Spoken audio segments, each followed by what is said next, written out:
ಆತನು ಒಳ್ಳೆಯವನು, ಆತನ ಕೃಪೆಯು ಶಾಶ್ವತವಾಗಿರುವಂಥದ್ದಾಗಿ. ಶಾಶ್ವತವಾಗಿದೆ ಅಂದರೆ ಯಾವಾಗಲೂ ಇರುವಂಥದ್ದು. ಆಮೇನ್. ಈ ದಿನ ನಾವು ದೇವರ ವಾಕ್ಯವನ್ನು ನೋಡಿಕೊಳ್ಳುವಂಥವರಾಗಿದ್ದೇವೆ. ದೇವರ ವಾಕ್ಯವನ್ನು ನಾವು ನೋಡಿಕೊಳ್ಳುವಾಗ ಒಂದನ್ನು ನಾವು ತಿಳಿದುಕೊಳ್ಳಬೇಕಾಗಿರುವಂಥದ್ದು, ಅಥವಾ ನಮ್ಮಲ್ಲಿರಬೇಕಾಗಿರುವಂಥ ಒಂದು ನಂಬಿಕೆ ಏನಪ್ಪ ಎನ್ನುವಂಥದ್ದಾದರೆ, ವಾಕ್ಯವು ದೇವರು ನನ್ನ ಜೊತೆಯಲ್ಲಿ ಮಾತಾಡುವಂಥವರಾಗಿದ್ದಾರೆ. ಆಮೇಲೆ ಹೇಳಿ ನೋಡೋಣ, ದೇವರು ವಾಕ್ಯದ ಮುಖಾಂತರ ನನ್ನ ಜೊತೆಲಿ ಮಾತಾಡ್ತಾರೆ. ಆಮೇಲೆ ಯಾರ ಜೊತೆಲಿ ಮಾತಾಡ್ತಾರೆ? ಪಕ್ಕದಲ್ಲಿರೋರ ಜೊತೆಲಿ ಅಲ್ತಾ, ನನ್ನ ಜೊತೆಲಿ. ಆಮೇಲೆ ಅನೇಕ ಬಾರಿ ಕೆಲವು ಕಡೆ ನಾವು ವಾಕ್ಯವನ್ನು ಹೇಳುವಾಗ ವಾಕ್ಯ ಕೇಳಿಸ್ಕೊಳ್ತಾ ಇರುವಂಥವ್ರು ಸಡನ್ನಾಗಿ ಏನಾದರೂ ಒಂದು ಕಾರ್ಯದಲ್ಲಿ ದೇವರು ಮಾತಾಡ್ತಾ ಇದ್ದಾರೆ ಅಂತ ತಿಳಿದುಕೊಳ್ಳುವಾಗ ಪಕ್ಕದಲ್ಲಿರೋರು ಹಿಂಗೆ ಅಂದ್ಬಿಟ್ಟು ನಿನಗೋಸ್ಕರ ಮಾತಾಡ್ತಾ ಇದ್ದಾರೆ. ಅಲ್ಲ, ಫಸ್ಟ್ ನನಗಾಗಿ ಮಾತಾಡ್ತಾರೆ, ನನ್ನ ಜೊತೆಲಿ ಮಾತಾಡ್ತಾರೆ. ಆಮೇಲೆ ಯಾರ ಜೊತೆಲಿ ಮಾತಾಡ್ತಾರೆ? ಫಸ್ಟು ನನ್ನ ಜೊತೆಲಿ ಮಾತಾಡ್ತಾರೆ. ಆಮೇಲೆ ಹಲ್ಲೆಲೂಯಾ. ಯಾರ ಜೊತೆಲಿ ಮಾತಾಡ್ತಾರೆ?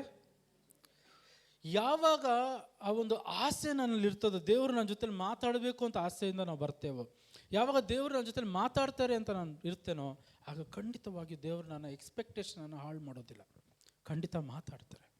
ಆಮೇಲೆ ಪಕ್ಕದಲ್ಲಿರೋರು ಹೇಳಿ, ದೇವರು ನಿನ್ನ ಜೊತೆಲಿ ಇವತ್ತು ಮಾತಾಡ್ತಾರೆ. ಆಮೇಲೆ ಆಮೇಲೆ ಹಲ್ಲೆಲೂಯಾ, ನನ್ನ ಜೊತೆಲೂ ಕೂಡ ಮಾತಾಡ್ತಾರೆ. ಆಮೇಲೆ ಆದರೆ ನಮ್ಮಲ್ಲಿ ಆ ವಾಕ್ಯದ ಮುಖಾಂತರ ದೇವರು ನನ್ನ ಜೊತೆ ಮಾತಾಡಬೇಕು ಅನ್ನುವಂಥ ಆಸೆ ಬೇಕಾಗಿರುವಂಥದ್ದಾಗಿದೆ. ಹಲ್ಲೆಲೂಯಾ. ದೇವರ ವಾಕ್ಯಕ್ಕೆ ನಾವು ಹೋಗುವಂಥವ್ರು ಆಗೋಣ. ವಿಮೋಚನಾ ಕಾಂಡ 17ನೇ ಅಧ್ಯಾಯನ ತೆಗೆಯುವುದಾದರೆ, ಎಕ್ಸೋಡಸ್ ಚಾಪ್ಟರ್ 17, 8-16. ವಿಮೋಚನಾ ಕಾಂಡ 17ನೇ ಅಧ್ಯಾಯ 8ರಿಂದ 16 ವಚನ.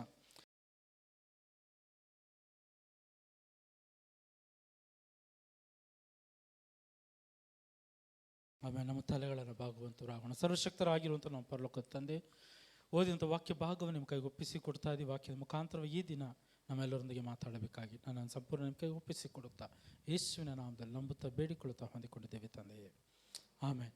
ಈ ವಾಕ್ಯ ನಾವು ನೋಡಬೇಕು ಎನ್ನುವಂಥದ್ದಾದರೆ, ಕಳೆದ ವಾರ ಯಾವ ವಾಕ್ಯ ನಾವು ನೋಡ್ಕೊಂಡ್ವಿ ನೆನಪಿದೆಯಾ? ಇದೇ ಥರನೇ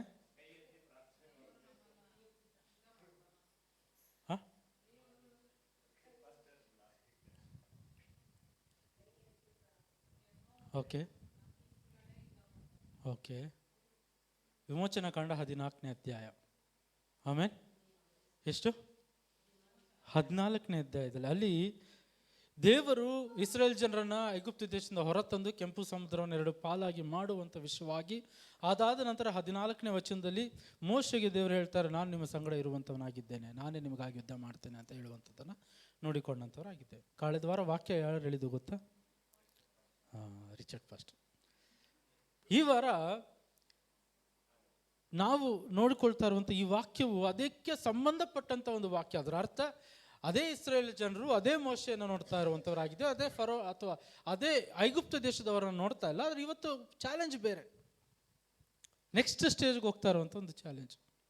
ಫಸ್ಟ್ ಸ್ಟೇಜಲ್ಲಿ ಚಾಲೆಂಜ್ ಏನಿತ್ತು, 14ನೇ ಅಧ್ಯಾಯದಲ್ಲಿ ಚಾಲೆಂಜ್ ಏನಪ್ಪ ಇತ್ತು ಅನ್ನುವಂಥದ್ದಾದರೆ, ಕೆಂಪು ಸಮುದ್ರ ಇತ್ತು, ಅವರು ಯಾರು ಕೂಡ ಯಾರ ವಿರುದ್ಧವೂ ಕೂಡ ಹೋರಾಡೋದಕ್ಕೆ ಹೋಗಲಿಲ್ಲ. ದೇವರೇ ಅವರ ವಿರುದ್ಧವಾಗಿ ಹೋರಾಡಿದ್ರು, ನಿಜವಾಗಿ ದೇವರೇ ಅವರ ವಿರುದ್ಧವಾಗಿ ಹೋರಾಡಿದಂಥವ್ರಾದ್ರು. ಆದರೆ ಇಲ್ಲಿ 17ನೇ ಅಧ್ಯಾಯಕ್ಕೆ ಬರುವಾಗ ಇಲ್ಲಿ ಇವರು ಐಗುಪ್ತ ದೇಶದಲ್ಲಿರುವಂಥ ಜನರು ಅವರ ವೈರಿಗಳನ್ನು ಮೊದಲನೇ ಬಾರಿ ಎದುರುಗೊಳ್ತಾ ಇರುವಂಥದ್ದು, ಯುದ್ಧ ಮಾಡ್ತಾ ಇರುವಂಥ ವಿಷಯವಾಗಿ ನಾವು ನೋಡ್ತಾ ಇರುವಂಥವ್ರಾಗಿದೆ. ಸೊ ಈ ಒಂದು ಕತೆ ನಮಗೆ ಎಲ್ಲರೂ ಗೊತ್ತಿರುವಂಥದ್ದಾಗಿದೆ. ಮತ್ತೊಂದು ಬಾರಿ ನಾನು ಹೇಳ್ತೇನೆ, ಇಲ್ಲಿ ಅವರು ರೆಫಿದೀಮ್ ಎನ್ನುವಂಥ ಒಂದು ಹಳ್ಳಕ್ಕೆ ಬರುವಾಗ ಅಥವಾ ಒಂದು ಸ್ಥಳಕ್ಕೆ ಬರುವಾಗ ಅಲ್ಲಿ ಅಮಲೇಕರು ಎನ್ನುವಂಥ ಒಂದು ಜನಾಂಗವು ಇಸ್ರಾಯೇಲರ ವಿರುದ್ಧವಾಗಿ ಯುದ್ಧ ಮಾಡೋದಕ್ಕೆ ಬರುವಂಥವರಾಗಿದ್ದಾರೆ. ಅವರು ಬರುವಾಗ ಮೋಶೆ ಯೆಹೋಶುವನಿಗೆ ಹೇಳುವಂಥವನಾಗಿದ್ದಾನೆ. ಏನು ಹೇಳ್ತಾನೆ? ನೀನು ಹೋಗಿ ಜನರನ್ನು ಆರಿಸಿ ಯುದ್ಧಕ್ಕೆ ಕರ್ಕೊಂಡೋಗು, ಜನರನ್ನು ಆರಿಸಿ ಯುದ್ಧಕ್ಕೆ ಕರ್ಕೊಂಡೋಗಿ, ನಾನು ದೇವರ ಈ ಒಂದು ದಂಡವನ್ನು ತೆಗೆದುಕೊಂಡು ನಾನು ಬೆಟ್ಟದ ತುದಿಗೆ ಹೋಗುವಂಥವನಾಗಿದ್ದೇನೆ ಅಂತ ಹೇಳುವಂಥವನಾಗಿದ್ದ. ಅದು ಹೇಳಿದ ನಂತರ ಅದೇ ರೀತಿಯಾಗಿ ಅವನು ಹೋಗುವಂಥವನಾಗಿದ್ದೇನೆ. ಯೆಹೋಶುವನು ಯುದ್ಧ ಮಾಡ್ತಾನೆ, ಮೋಶೆ ಬೆಟ್ಟದ ತುದಿಯಲ್ಲಿ ನಿಂತು ಕೈಯನ್ನು ಎತ್ತುತ್ತಾ ಇರುವಂಥವನಾಗಿದ್ದೇನೆ. ಕಡೆಯದಾಗಿ ಯುದ್ಧವನ್ನು ಗೆಲ್ಲುವಂಥವರಾಗಿದ್ದಾರೆ. ದೇವರವರು ಕೊಟ್ಟ ವಾಗ್ದಾನದ ಪ್ರಕಾರವಾಗಿ ಅಮೋಲೇಕ್ಯರು ಇಲ್ಲದ ಹಾಗೆ ಮಾಡುವಂಥವನಾಗಿದ್ದೇನೆ ಅಂತ ಹೇಳ್ತಾನೆ. ಅದಾದ ನಂತರ ಕಡೆಯ ವಚನದಲ್ಲಿ ಹೇಳ್ತಾ ಇರುವಂಥದ್ದಾಗಿದೆ. 16ನೇ ವಚನದಲ್ಲಿ, ಅದಕ್ಕಾಗಿ ದೇವರು ಆ ಸ್ಥಳದಲ್ಲಿ ಮೋಶೆ ದೇವರಿಗೆ ಒಂದು ಯಜ್ಞವೇದಿಯನ್ನು ಕಟ್ಟಿಸಿ ಅದಕ್ಕೆ ಯೆಹೋವ ನಿಸ್ಸಿ, ಯೆಹೋವನು ನನ್ನ ಜಯಧ್ವಜ ಎನ್ನುವಂಥ ಒಂದು ಹೆಸರನ್ನು ಇಡುವಂಥವನಾಗಿದ್ದಾನೆ ಅಂತ ನೋಡ್ತಾ ಇರುವಂಥವರಾಗಿದೆ. ಸೊ ಈ ಒಂದು ಕಥೆಯ ಈ ಒಂದು ಭಾಗದಲ್ಲಿ ನಾವು ಅನೇಕ ಕಾರ್ಯಗಳನ್ನು ಕಲಿಬಹುದಾಗಿರುವಂಥದ್ದಾಗಿದೆ. ಇನ್ಫ್ಯಾಕ್ಟ್ ನಾನು ಇದನ್ನು ಪ್ರಿಪೇರ್ ಮಾಡುವಾಗ ನಾನು ಪರ್ಸನಲ್ ಆಗಿ ಅನೇಕ ಕಾರ್ಯಗಳನ್ನು ಕಲಿತಂಥವನಾಗಿದ್ದೆ. ಅದು ನಾನು ಬರಿತಾ ಇದ್ರೆ ಬರ್ಕೊಂಡು ಹೋಗ್ತಾನೇ ಇದ್ದೇನೆ, ನಿಲ್ಲಕ್ಕಾಗ್ತಾ ಇಲ್ಲ, ಅಷ್ಟು ಇತ್ತು. ಇವತ್ತು ಅರ್ಧ ಗಂಟೆಲಿ ಎಷ್ಟೊತ್ತಾಗುತ್ತೋ ಗೊತ್ತಿಲ್ಲ, ಬಟ್ ಆದಷ್ಟು ಟ್ರೈ ಮಾಡ್ತೇನೆ. ದೇವ್ರಿಗೆ ಸ್ತೋತ್ರ. ಸೊ ಅಮಾಲೇಕ್ಯರು ಇಲ್ಲಿ ಇಸ್ರಾಯೇಲರ ವಿರುದ್ಧವಾಗಿ ಯುದ್ಧ ಮಾಡೋದಕ್ಕೆ ಬರ್ತಾರೆ. ಯುದ್ಧ ಮಾಡೋದಕ್ಕೆ ಬರುವಾಗ ಇಸ್ರಾಯೇಲರಿಗೆ ಅಥವಾ ಯುದ್ಧಕ್ಕೆ ಬರುವಾಗ ಇಲ್ಲಿ ಮೊದಲನೇ ಬಾರಿ ಅನೇಕ ಕಾರ್ಯಗಳು ನಡೀತಾ ಇರುವಂಥದ್ದನ್ನ ನೋಡ್ತಾ ಇರುವಂಥವ್ರಾಗಿದೆ. ಮೊದಲನೇ ಬಾರಿ ಎನ್ನುವಂಥದ್ದು ಇಸ್ರಾಯೇಲರ ಜೀವನದಲ್ಲಿ ಮೊದಲನೇ ಬಾರಿ ನಡೀತಾ ಇರುವಂಥ ಅನೇಕ ಕಾರ್ಯಗಳನ್ನು ನೋಡ್ತಾ ಇದ್ದೇವೆ. ಮೊದಲನೇ ಬಾರಿ ಐಗುಪ್ತ ದೇಶವನ್ನು ಬಿಟ್ಟ ನಂತರ ಅವ್ರು ಎದುರುಗೊಳ್ತಾ ಇರುವಂಥ ಮೊದಲನೇ ಒಂದು ಯುದ್ಧ ಇದಾಗಿರುವಂಥದ್ದು, ವಾರ್ ಇದಾಗಿರುವಂಥದ್ದಾಗಿದೆ. ಎರಡನೇದಾಗಿ ಅಥವಾ ಮೊದಲನೇ ಬಾರಿ ಯೆಹೋಶುವನು ಒಬ್ಬ ಮಿಲಿಟರಿ ಲೀಡರ್ ಆಗಿ ಅಪಾಯಿಂಟ್ ಆಗ್ತಾ ಇರುವಂಥದ್ದನ್ನು ನೋಡ್ತಾ ಇರುವಂಥವ್ರಾಗಿದೆ. ಯೆಹೋಶುವನು ಇಲ್ಲಿವರೆಗೂ ಎಲ್ಲೂ ಕೂಡ ಯೆಹೋಶುವನು ಎನ್ನುವಂಥ ಒಂದು ಹೆಸರನ್ನು ನಾವು ನೋಡೋದಿಲ್ಲ. ಯೆಹೋಶುವನನ್ನು ಇಲ್ಲಿವರೆಗೂ ನಾವು ಕಾಣೋದಿಲ್ಲ. ಆದರೆ ಅವನು ಪಿಕ್ಚರ್ಗೆ ಬರ್ತಾನೆ, ಕಾಣಿಸ್ತಾ ಇರುವಂಥನಾಗಿದೆ. ಮೋಶೆ ಅವನನ್ನು ಕರಿತಾನೆ, ಯೆಹೋಶುವನೇ ನೀನು ಹೋಗಿ ಜನರನ್ನು ಆರಿಸಿ ನೀನು ಯುದ್ಧಕ್ಕೆ ಹೋಗು ಅಂತ ಹೇಳುವಂಥವನಾಗಿದ್ದಾನೆ. ಮೊದಲನೇ ಬಾರಿ ಒಂದು ಯುದ್ಧ ಮಾಡೋದಕ್ಕೆ ಬೇಕಾಗಿರುವಂಥ ತಂತ್ರವನ್ನು, ಸ್ಟ್ರಾಟಜಿಯನ್ನು ಹಾಕುವಂಥವರಾಗಿದ್ದಾರೆ. ಮೊದಲನೇ ಬಾರಿ ಯುದ್ಧದ ಜಯವನ್ನು ನೋಡುವಂಥವರಾಗಿದ್ದಾರೆ.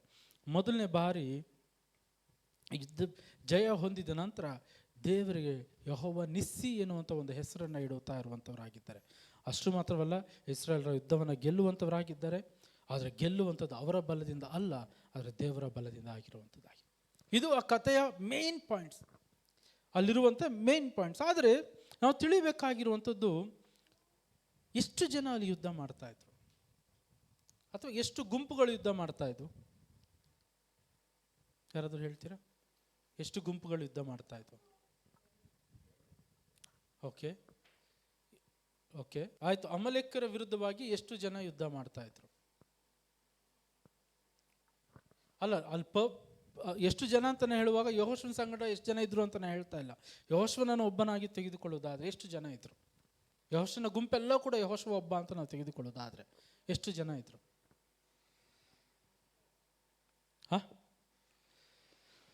ಯೆಹೋಶುವನು ಅವನ ಗುಂಪು ಮಾತ್ರ ಯುದ್ಧ ಮಾಡಲಿಲ್ಲ ಅಮಲೇಕ್ಯರ ವಿರುದ್ಧವಾಗಿ. ಆ ಯುದ್ಧದಲ್ಲಿ ಪಾಲ್ಗೊಂಡಂಥವರು ಇನ್ನು 3 ಇದ್ದಾರೆ, ಮೋಶೆ, ಆರೋನ, ಹುರನು. 3 ಕೂಡ ಬೆಟ್ಟದ ಮೇಲಿರುವಂಥವರಾಗಿದ್ದಾರೆ. ಆದರೆ ಬೆಟ್ಟದ ಕೆಳಗೆ ನಡೀತಾ ಇರುವಂಥ ಯುದ್ಧದಲ್ಲಿ ಅವರುಗಳು ಕೂಡ ಪಾಲುಗಾರರಾಗಿರುವಂಥವರಾಗಿದ್ದಾರೆ. ಅವರುಗಳು ಇಲ್ಲದೆ, ಈ 3 ಇಲ್ಲದೆ ಯೆಹೋಶುವನ ಯುದ್ಧವನ್ನು ಗೆಲ್ಲುವುದಕ್ಕೆ ಸಾಧ್ಯನೇ ಇಲ್ಲ. ಮುಂದೆ ನಾವು ನೋಡ್ತೇವೆ.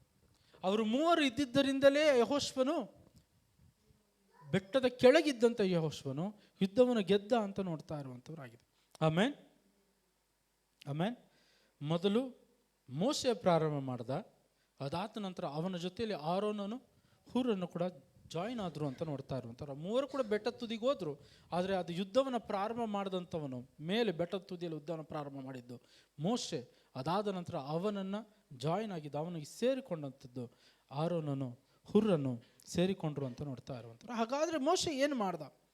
ಅಲ್ಲಿ ವಾಕ್ಯ ಹೇಳ್ತಾ ಇರುವಂಥದ್ದು, ಆಗ ಅಮಲೇಕ್ಯರು ರೆಫೆದೀಮಿನಲ್ಲಿ ಇಸ್ರಾಯೇಲರ ಮೇಲೆ ಯುದ್ಧ ಮಾಡೋದಕ್ಕೆ ಬರಲು ಮೋಶೆ ಯೆಹೋಶುವನಿಗೆ, ನೀನು ಭಟ್ಟರನ್ನು ಆದುಕೊಂಡು ನಾಳೆ ನನ್ನ ಮುಂದೆ ಹೊರಟು ಅಮಲೇಕ್ಯರೊಡನೆ ಯುದ್ಧ ಮಾಡಬೇಕು. ಇದು ಯೆಹೋಶುವನಿಗೆ ಮೋಶೆ ಹೇಳ್ತಾ ಇರುವಂಥದ್ದು. ನಾನು ದೇವದಂಡವನ್ನು ಕೈಯಲ್ಲಿ ಹಿಡ್ಕೊಂಡು ಗುಡ್ಡದ ತುತ್ತಿಗೆಯಲ್ಲಿ ನಿಂತುಕೊಳ್ಳುವೆನು ಎಂದು ಹೇಳಿದನು. ಮೋಶೆಯ ಅಪ್ಪಣೆಯ ಮೇರೆಗೆ ಯೆಹೋಶುವನು ಅಮಲೇಕ್ಯರ ಸಂಗಡ ಯುದ್ಧ ಮಾಡೋದಕ್ಕೆ ಹೊರಟನು. ಸೊ ಇಲ್ಲಿ ಮೋಶೆ ಏನು ಮಾಡ್ತಾ ಇದ್ದಾನೆ? ಕೆಳಗಿನ ಜವಾಬ್ದಾರಿಯನ್ನೆಲ್ಲವನ್ನು ಕೂಡ ಯೆಹೋಶುವನ ಕೈಯಲ್ಲಿ ಕೊಟ್ಬಿಟ್ಟು ನೀನು ಜನರನ್ನು ಆರಿಸಿ ಯುದ್ಧಕ್ಕೆ ಹೋಗು ಅಂತ ಅವನು ಹೇಳ್ತಾ ಇದ್ದಾನೆ. ನಾನು ದೇವದಂಡವನ್ನು ತೆಗೆದುಕೊಂಡು ನಾನು ಬೆಟ್ಟದ ತುದಿಗೆ ಹೋಗುವಂಥವನಾಗಿದ್ದೇನೆ ಅಂತ ಹೇಳ್ತಾ ಇದ್ದಾನೆ. ಮೋಶೆಯ ಅಪ್ಪನ ಮೇರೆಗೆ ಯೆಹೋಶುವನು ಅಮಲೇಕ್ಯರ ಸಂಗಡ ಯುದ್ಧ ಮಾಡೋದಕ್ಕೆ ಹೋದನು ಅಂತ ಹೇಳ್ತಾ ಇರುವಂಥದ್ದು. ಸೊ ಈಗ ಯೆಹೋಶುವನ ಬಗ್ಗೆ ನಾವು ತಿಳಿದುಕೊಳ್ಳುವಾಗ, ಆಗಲೇ ಹೇಳಿದೆ, ಯೆಹೋಶುವನನ್ನು ಇಲ್ಲಿವರೆಗೂ ನಾವು ವಾಕ್ಯದಲ್ಲಿ ಎಲ್ಲೂ ಕಾಣಲಿಲ್ಲ. ಮೋಶೆಯ ಕಾಲದಲ್ಲಿ ಕಾಣಲಿಲ್ಲ, ಇಲ್ಲಿವರೆಗೂ ಕಾಣಲಿಲ್ಲ. ಈಗ ಆಲ್ ಆಫ್ ಎ ಸಡನ್ ಅವನು ಎಲ್ಲಿಂದನೋ ಕಾಣಿಸ್ತಾ ಇದ್ದಾನೆ. ಸಡನ್ನಾಗಿ ಮೋಶೆ ಹೇಳ್ತಾನೆ, ಯೆಹೋಶುವನೇ ಬಾ, ನೀನು ಹೋಗು, ಎಲ್ಲರನ್ನು ಆರಿಸ್ಕೊ, ನೀನು ಹೋಗಿ ಯುದ್ಧ ಮಾಡು ಅಂತ ಹೇಳ್ತಾ ಇರುವಂತನಾಗಿದ್ದಾರೆ. ಅದರ ಅರ್ಥ ಯೆಹೋಶುವನು ಇಲ್ಲಿವರೆಗೂ ಅವ್ರ ಸಂಗಡ ಇರಲಿಲ್ಲ ಅಂತಲ್ಲ. ಅರ್ಥ ಆಗ್ತಾ ಇದೆಯಾ? ಕೇಳಿಸ್ಕೊಳ್ತಾ ಇದ್ದೀರಾ? That doesn't mean Joshua was not there. Joshua was there. ಯೆಹೋಶುವನು ಇದ್ದ, ಆದರೆ ನಮಗೆ ಕಾಣಿಸಿಲ್ಲ. ಯೆಹೋಶುವನ ಹೊರಗೆ ತೋರ್ಪಡಿಸಲಿಲ್ಲ. He was invisible. ಅದರ ಅರ್ಥ ಇಲ್ಲಿವರೆಗೂ ಅವನನ್ನು ತೋರ್ಪಡಿಸುವಂಥ ಕಾಲ ಬರಲಿಲ್ಲ, ಈಗ ತೋರ್ಪಡಿಸುವಂಥ ಒಂದು ಸಮಯ ಬಂದಿದೆ. ಈಗ ಮೋಶೆ ಯೆಹೋಶುವನನ್ನು ತೋರ್ಪಡಿಸ್ತಾ ಇರುವಂಥವರಾಗಿದೆ. That was God's timing. ಅದು ದೇವರ ಒಂದು ಸಮಯ, ದೇವರ ಕಾಲವಾಗಿರುವಂಥದ್ದಾಗಿದೆ. ಆಮೇಲೆ ಸೊ ದೇವರು ಮೋಶೆಯನ್ನು ಕರೆದು, ಮೋಶೆಯನ್ನು ಇಸ್ರಾಯೇಲರನ್ನು ಐಗುಪ್ತ ದೇಶದಿಂದ ಹೊರ ಬರುವುದಕ್ಕೆ ನೀನು ಅವರ ನಾಯಕನಾಗಿ ನಡೆಸಬೇಕು ಅಂತ ಹೇಳುವಾಗ ದೇವರು ಯೆಹೋಶುವನನ್ನು ಕೂಡ ಬ್ಯಾಕ್ಗ್ರೌಂಡ್ರಲ್ಲಿ ಯುದ್ಧ ಮಾಡುವುದಕ್ಕೂ ಅವನನ್ನು ಬಲಗೊಳಿಸುವುದಕ್ಕೂ ಕೂಡ ದೇವರು ಅವನ್ನ ಟ್ರೈನ್ ಮಾಡ್ತಾ ಇದ್ದಂಥವರಾಗಿದ್ದಾರೆ. ಯೆಹೋಶುವನು ಮೋಶೆ ಸಂಗಡ ಇದ್ದಂಥವನಲ್ಲ. ಯೆಹೋಶುವನು ಪಾಳೆಯದಲ್ಲಿದ್ದಂಥವನು, ಇಸ್ರಾಯೇಲ್ ಜನರೊಂದಿಗೆ ಇದ್ದಂಥವನು. ಮೋಶೆ ಒಬ್ಬನೇ ಐಗುಪ್ತ ದೇಶದಿಂದ ಓಡಿ ಹೋಗಿ ಅಲ್ಲಿ ಮದುವೆ ಆಗಿ ಅಲ್ಲಿ 40 ವರ್ಷಗಳ ಕಾಲ ಯೆತ್ರೋವಿನ ಮಗಳನ್ನು ಮದುವೆ ಮಾಡಿಕೊಂಡು ಒಬ್ಬ ಕುರಿ ಮೇಯಿಸುವಂಥವನಾಗಿರುವಂಥವನಾದ. ಸೊ ಅವನನ್ನು ಕರೆಯುವಂಥ ಒಂದು ಸಂದರ್ಭದಲ್ಲಿ ದೇವರಿಗೆ ಗೊತ್ತಿಲ್ಲ ಏನು ನಡೀತದೆ ಅಂತ ಹೇಳಿ, ಅದಕ್ಕಾಗಿ ಯೆಹೋಶುವನನ್ನು ಕೂಡ ಆ ಸಮಯದಲ್ಲಿ ಟ್ರೈನ್ ಮಾಡ್ತಾ ಇದ್ದಂಥವರಾಗಿದ್ದಾರೆ. ವಾಕ್ಯದಲ್ಲಿ ಆ ರೀತಿ ಬರುತ್ತಲ್ಲ. But it is true that for A person, ಒಬ್ಬ ವ್ಯಕ್ತಿ ಹೋಗಿ ಯುದ್ಧ ಮಾಡಬೇಕು ಅನ್ನೋದಾದರೆ ಆಲ್ ಆಫ್ ಎ ಸಡನ್ ಹೋಗಿ ನೀನು ಯುದ್ಧ ಮಾಡೋದ್ರೆ ಆಗೋದಿಲ್ಲ. He should be trained. ಅದು ಬ್ಯಾಕ್ಗ್ರೌಂಡಲ್ಲಿ ನಡೀತಾ ಇರುವಂಥ, ದೇವರು ಹಿನ್ನೆಲೆಯಲ್ಲಿ ಅವನನ್ನು ಕೂಡ ಸಿದ್ಧ ಮಾಡ್ತಾ ಇರುವಂಥವರಾಗಿದ್ದಾರೆ. ಕಾಣಿಸ್ತಾ ಇಲ್ಲ ಅಂತ ಅರ್ಥ, ಕಾಣಿಸ್ತಾ ಇಲ್ಲ ಅಂತ ಹೇಳಿದಾದರೆ ಅಥವಾ ಇನ್ವಿಸಿಬಲ್ ಆಗಿದ್ದಾನೆ ಅನ್ನೋದಾದರೆ ಮರೆತು ಹೋಗಿದ್ದಾನೆ ಅಂತ ಅರ್ಥ ಅಲ್ಲ. ನೀವು ಕೂಡ ಇವತ್ತು ಕಾಣಿಸ್ತೀರಿ ಇರುವಂಥ ಒಂದು ಪರಿಸ್ಥಿತಿಯಲ್ಲಿ ಇದ್ದೀರಿ ಅನ್ನೋದಾದರೆ ದೇವರು ನಿಮ್ಮನ್ನು ಮರೆತಿಲ್ಲ. ನೀವು ಮಾಡುವಂಥ ಕೆಲಸಗಳನ್ನು ಯಾರು ಕೂಡ ಗುರುತಿಡಿತಾ ಇಲ್ಲ ಅನ್ನೋದಾದರೆ ದೇವರು ನಿಮ್ಮ ಮರೆತಿಲ್ಲ. ನೀವಿದ್ದೀರಾ ಎನ್ನುವಂಥದ್ದು ಯಾರೂ ಕೂಡ ಅಕ್ನಾಲೇಜ್ ಮಾಡ್ತಾ ಇಲ್ಲ ಎನ್ನುವಂಥದ್ದು. ಆದರೆ ದೇವರು ನಿಮ್ಮನ್ನು ಮರ್ತಿಲ್ಲ. ಮರ್ತಿದ್ದಾರೆ ಅಂತ ಅರ್ಥ ಅಲ್ಲ. ಆದರೆ ದೇವರು ಯಾವುದೋ ಒಂದು ದೊಡ್ಡ ಕಾರ್ಯಕ್ಕೆ ನಿಮ್ಮನ್ನು ಸಿದ್ಧ ಮಾಡ್ತಾ ಇದ್ದರೆ ಆತನ ಸರಿಯಾದ ಸಮಯದಲ್ಲಿ ನಿಮ್ಮನ್ನು ಲಾಂಚ್ ಮಾಡುವಂಥವರಾಗಿದ್ದಾರೆ. ಆಮೇಲೆ ಆತನ ಸರಿಯಾದ ಸಮಯದಲ್ಲಿ ನಿಮ್ಮನ್ನು ದಿಢೀರಂತ ತೋರ್ಪಡಿಸುವಂಥವರಾಗಿದ್ದಾರೆ. ಆಮೇಲೆ ಹಲ್ಲೆಲೂಯಾ. ರಾಕೆಟ್ ಲಾಂಚ್ ಮಾಡ್ತಾರೆ ಗೊತ್ತಾ? ರಾಕೆಟ್ ಲಾಂಚ್ ಮಾಡುವಾಗ ಪ್ರಾಪರಾಗಿ ಸೆಕೆಂಡ್ಗೆ 0 ಅಂದ ಕೂಡಲೇ ಅದು ಲಾಂಚ್ ಆಗಬೇಕು. 1 ಸೆಕೆಂಡ್ ಆ ಕಡೆ ಈ ಕಡೆ ಹೋಯ್ತು ಅಂದರೆ ಅವ್ರ ಕ್ಯಾಲ್ಕುಲೇಷನ್ಸ್ ಎಲ್ಲ ರಾಂಗ್ ಹೋಗ್ತದೆ. ಅದೇ ರೀತಿಯಾಗಿ ದೇವರು ತನ್ನ ಸಮಯದಲ್ಲಿ, ತನ್ನ ಚಿತ್ತದಲ್ಲಿ ಯಾವ ಸಮಯದಲ್ಲಿ ನಿಮ್ಮನ್ನು ಲಾಂಚ್ ಮಾಡಬೇಕು ಅಂತಿರ್ತಾರೋ ಅಲ್ಲಿವರೆಗೂ ಮೇ ಬಿ ನಾನು ಮಾಡುವಂಥ ಯಾವ ಕಾರ್ಯವು ಗುರುತಿಸದೇ ಇರಬಹುದು. ಅಲ್ಲಿವರೆಗೂ ನಾನು ಮಾಡುವಂಥ ಯಾರು ಕೂಡ ನನ್ನನ್ನು ಗುರುತಿಸದೆ ಅಕ್ನಾಲೇಜ್ ಮಾಡದೆ ಇರಬಹುದೇನೋ. ಆದರೆ ಆ ಸಮಯ ಬರುವಾಗ ಖಂಡಿತವಾಗಿಯೂ ದೇವರು ನನ್ನನ್ನು ನಡೆಸುವಂಥವರಾಗಿದೆ. ಯೆಹೋಶುವನ ಪರಿಸ್ಥಿತಿ ಅಥವಾ ಯೆಹೋಶುವ ಆ ರೀತಿಯಾಗಿದ್ದಂಥವನಾದನು. ಆ ಸಮಯ ಬಂತು, ದೇವರು ಯೆಹೋಶುವನನ್ನು ಮೋಶೆ ಕರೆದಂಥದ್ದಲ್ಲ, ಮೋಶೆಗೆ ದೇವರು ಕೊಟ್ಟಂಥ ಜ್ಞಾನದ ಮುಖಾಂತರವಾಗಿ ಯೆಹೋಶುವನನ್ನು ಲಾಂಚ್ ಮಾಡ್ತಾ ಇದ್ದಾನೆ. ಯೆಹೋಶುವನೇ ಬಾ, ಹೋಗಿ ಪಾಳೆಯದಲ್ಲಿ ಯುದ್ಧ ಮಾಡೋದಕ್ಕೆ ಇರುವಂಥ ಜನರನ್ನು ಆರಿಸಿ ಅಮಲೇಕ್ಯರ ವಿರುದ್ಧವಾಗಿ ಯುದ್ಧಕ್ಕೆ ಹೋಗು. ಆಮೇಲೆ ಯೆಹೋಶುವನು ನೋಡಿಲ್ವಾ ದೇವರು ಮಾಡಿರುವಂಥ ಕಾರ್ಯಗಳು ಮೋಶೆ ಮುಖಾಂತರವಾಗಿ? ಯೆಹೋಶುವನು ನೋಡಿಲ್ವಾ ಮೋಶೆ ಮುಖಾಂತರವಾಗಿ ಐಗುಪ್ತ ದೇಶದಲ್ಲಿ ದೇವರು ಮಾಡಿರುವಂಥ ಕಾರ್ಯಗಳು? ಯೆಹೋಶುವನು ಗೊತ್ತಿಲ್ವಾ ಮೋಶೆ ಜೊತೆಲಿ ದೇವರಿದ್ದಾರೆ ಅಂತ? ಇದೆಲ್ಲವೂ ಕೂಡ ಗೊತ್ತು. ಇದ್ರ ಜೊತೆಲಿ ಅವನಿಗೆ ಇನ್ನೊಂದು ಕೂಡ ಗೊತ್ತು, ದೇವರು ನನ್ನನ್ನು ಕೂಡ ಒಂದು ಕಾರ್ಯಕ್ಕೆ ಸಿದ್ಧ ಮಾಡ್ತಾ ಇರುವಂಥವರಾಗಿದ್ದಾರೆ. ಮೇ ಬಿ ಅವನ ಕಣ್ಣು ಮುಂದೆ ಅದೇನೋ ಕಾಣಿಸದೇ ಇರಬಹುದೇನೋ. ಮಂಜು ಕೂಡಿದಂತೆ ಎಲ್ಲವೂ ಕಂಪ್ಲೀಟಾಗಿ ಬ್ಲಾಕ್ ಆಗಿದೆಯೇನೋ. ನೋಡ್ತಾ ಇದ್ದೇನೆ ಆದರೆ ಕಾಣಿಸ್ತಾ ಇಲ್ಲ, ಯಾಕೆ ಎಲ್ಲ ಮಂಜಾಗಿ ಕಾಣ್ತಾ ಇರುವಂಥದ್ದಾಗಿ. ವಿಸಿಬಿಲಿಟಿ ಇಲ್ಲ, but I know there is something for. ಅರ್ಥ ಆಗ್ತಾ ಇದೆ? ನಾವು ಡಿಸೆಂಬರ್ ಜನವರಿ ಟೈಮ್ ಬರುವಾಗ ಇಲ್ಲೆಲ್ಲ ಫುಲ್ ಮಂಜು ಕೂಡಿರುವಾಗ ಮುಂದೆ ಏನಿರ್ತದೆ ಅಂತ ನಮಗೆ ಕಾಣಿಸೋದಿಲ್ಲ. ಆ ರೀತಿಯಾದ ಪರಿಸ್ಥಿತಿಯಲ್ಲಿ ನಾವು ಇದ್ದಿರಬಹುದೇನೋ, ಆ ರೀತಿಯಾದ ಪರಿಸ್ಥಿತಿಯಲ್ಲಿ ನೀವು ಇದ್ದೀರೇನೋ. ಮುಂದೆ ಏನಿದೆಯೋ ನನಗೆ ಗೊತ್ತಿಲ್ಲ, ಆದರೆ ನಂಗೆ ಒಂದು ಮಾತ್ರ ಗೊತ್ತು, ಮುಂದೆ ಏನೋ ಇದಾದ್ರೆ ಅದು ಕಾಣೋದಕ್ಕಾಗ್ತಾ ಇಲ್ಲ. ಯಾಕೆ ನಂಗೆ ಕಾಣೋದಕ್ಕಾಗ್ತಾ ಇಲ್ಲ? ಯಾಕೆ ಅನ್ನೋದಾದರೆ ಈಗ step by step God is training you. ಪ್ರತಿ ಹೆಜ್ಜೆ ಹೆಜ್ಜೆಯು ನಿಧಾನಕ್ಕೆ ಹೋದಕ್ಕಾಗಿ ದೇವರು ನಿಮ್ಮನ್ನು ಟ್ರೈನ್ ಮಾಡ್ತಾ ಇರುವಂಥವರಾಗಿದ್ದಾರೆ. ಯಾವಾಗ ಆ ಸಮಯ ಬರ್ತದೋ ಎವ್ರಿಥಿಂಗ್ ವಿಲ್ ಬಿ ಕ್ಲಿಯರ್. ಪ್ರತಿಯೊಂದು ಕೂಡ ನೀವು ಮುಂದೆ ಇರುವಂಥ ಪ್ರತಿಯೊಂದು ಕೂಡ ಸ್ಪಷ್ಟವಾಗಿ ಕಾಣಿಸುವಂತೆ ದೇವರು ಮಾಡುವಂಥವರಾಗಿದ್ದಾರೆ. ಯಾವಾಗ ಗೊತ್ತಾ? ಆ ಸಮಯ ಬರುವವರೆಗೂ. ಆ ಸಮಯ ಬರೋದಕ್ಕೆ ನಾವೇನು ಮಾಡಬೇಕು ಗೊತ್ತಾ? ಆತನು ನನ್ನ ಜೀವನದಲ್ಲಿ ಮಾಡ್ತಾ ಇರುವಂಥ ಸಿದ್ಧತೆಗೆ ನನ್ನನ್ನು ಒಪ್ಪಿಸಿಕೊಟ್ಟು ನಾನು ಸಿದ್ಧನಾಗಿ ಕಾಯ್ತಾ ಇರಬೇಕಾಗಿರುವಂಥದ್ದಾಗಿ. ಆಮೇಲೆ ಹಲ್ಲೆಲೂಯಾ. ಕಳೆದ ವಾರ ಅಥವಾ ಕೆಲವು ವಾರಗಳ ಹಿಂದೆ ನಾವು ಕಾಯ್ದ ವಿಷಯವಾಗಿ ನೋಡಿಕೊಂಡ್ವಿ. ನಾನು ಮತ್ತೆ ಅದಕ್ಕೆ ಹೋಗೋದಿಲ್ಲ. ನಾವು ಕಾಯುವಂಥ ಸಮಯ ಇರುವಾಗ ನಾವು ಕಾಯಲೇಬೇಕಾಗಿರುವಂಥದ್ದಾಗಿ. ಅನೇಕ ಬಾರಿ ನಮ್ಮನ್ನು ನಾವು ಲಾಂಚ್ ಮಾಡ್ಕೊಳ್ಳೋದಕ್ಕೆ ನೋಡ್ತೇವೆ. ಅನೇಕರು ಇವತ್ತು ಮಾಡ್ತಾ ಇರುವಂಥ ಕಾರ್ಯ ಅದು. ನಮ್ಮನ್ನು ನಾವು ಲಾಂಚ್ ಮಾಡ್ಕೊಳ್ಳೋದಕ್ಕೆ ಅಲ್ಲ, ದೇವರ ಸಮಯಕ್ಕೆ ಕಾಯಬೇಕಾಗಿದೆ. ಆಮೇಲೆ ವೆನ್ ಗಾಡ್ ಲಾಂಚಸ್ ಯು, ದೇವರು ನಿಮ್ಮನ್ನು ಲಾಂಚ್ ಮಾಡೋದು, ದೇವರು ನಿಮ್ಮನ್ನು ಹೊರತರುವುದಾದರೆ ಅದು ದೊಡ್ಡ ಕಾರ್ಯಗಳೇ ಆಗಿರ್ತವೆ ಹೊರತು ನಮ್ಮ ಆಲೋಚನೆ ಪ್ರಕಾರವಾಗಿ ಅಲ್ಲ. ವಾಕ್ಯ ಹೇಳ್ತಾರೆ, ನನ್ನ ಆಲೋಚನೆಗಳು ಆತನ ಆಲೋಚನೆ ನಮ್ಮ ಆಲೋಚನೆ ಅಂತ ಅಲ್ಲ. ಆಮೇಲೆ ನಮ್ಮ ಆಲೋಚನೆಗಿಂತ ಆತನ ಆಲೋಚನೆಗಳು ತುಂಬ ದೊಡ್ಡವು ಅಂತ ವಾಕ್ಯ ಹೇಳ್ತಾರೆ. ಭೂಮಿಗೂ ಆಕಾಶಕ್ಕೂ ಎಷ್ಟು ಅಂತರವಿದೆಯೋ ಅಷ್ಟು ಉನ್ನತವಾಗಿರುವಂಥ ಆಲೋಚನೆಗಳು ಆತನವಾಗಿದ್ದಾವೆ. ನಾನು ಆಲೋಚನೆ ಮಾಡಿದ್ರೆ ಇಲ್ಲಿವರೆಗೂ ಆಲೋಚನೆ ಮಾಡ್ತೇನೆ, ನನ್ನ ಕೈ ಇಟ್ಟಿಸೋದು ಇಷ್ಟೇ. ಆತನ ಆಲೋಚನೆ ಮಾಡಿದರೆ ಸೀಲಿಂಗಿಂತ ಆಕಾಶಕ್ಕೆ ಮುಟ್ಟುವಷ್ಟು ಆಲೋಚನೆ ಆತನದು.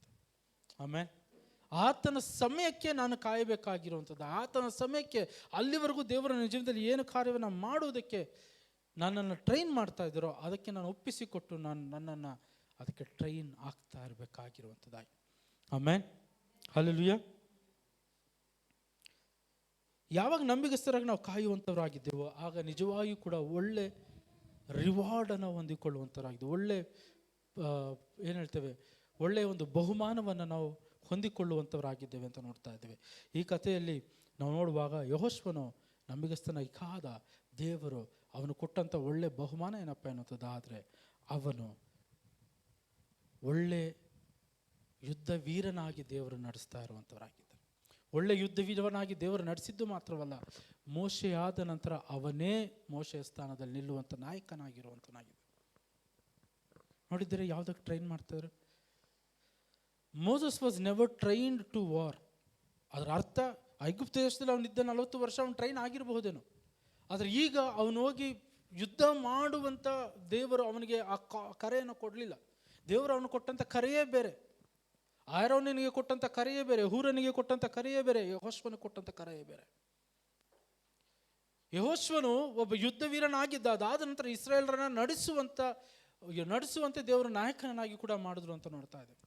ಮೋಶೆ ಇಸ್ರಾಯೇಲರನ್ನ ಐಗುಪ್ತ ದೇಶದಿಂದ ಹೊರತಂದ. ಯೆಹೋಶುವನು ಇಸ್ರಾಯೇಲರನ್ನ ಆ ಮರಳುಗಾಡಿನಿಂದ ಒಂದು ವಾಗ್ದಾನ ಮಾಡಲ್ಪಟ್ಟಂಥ ಭೂಮಿಗೆ ಸೇರಿಸುವಂಥವನು ಮಾತ್ರವಲ್ಲ, ಆದರೆ ಅವರವರಿಗೆ ಬೇಕಾಗಿರುವಂಥ ಸ್ಥಳಗಳನ್ನು ಕೊಟ್ಟು ಅವರನ್ನು ಅಲ್ಲಿಗೆ ಸೇರಿಸುವಂಥ ಜವಾಬ್ದಾರಿ ಯೆಹೋಶುವನದಾಗಿರುವಂಥದ್ದಾಗಿತ್ತು.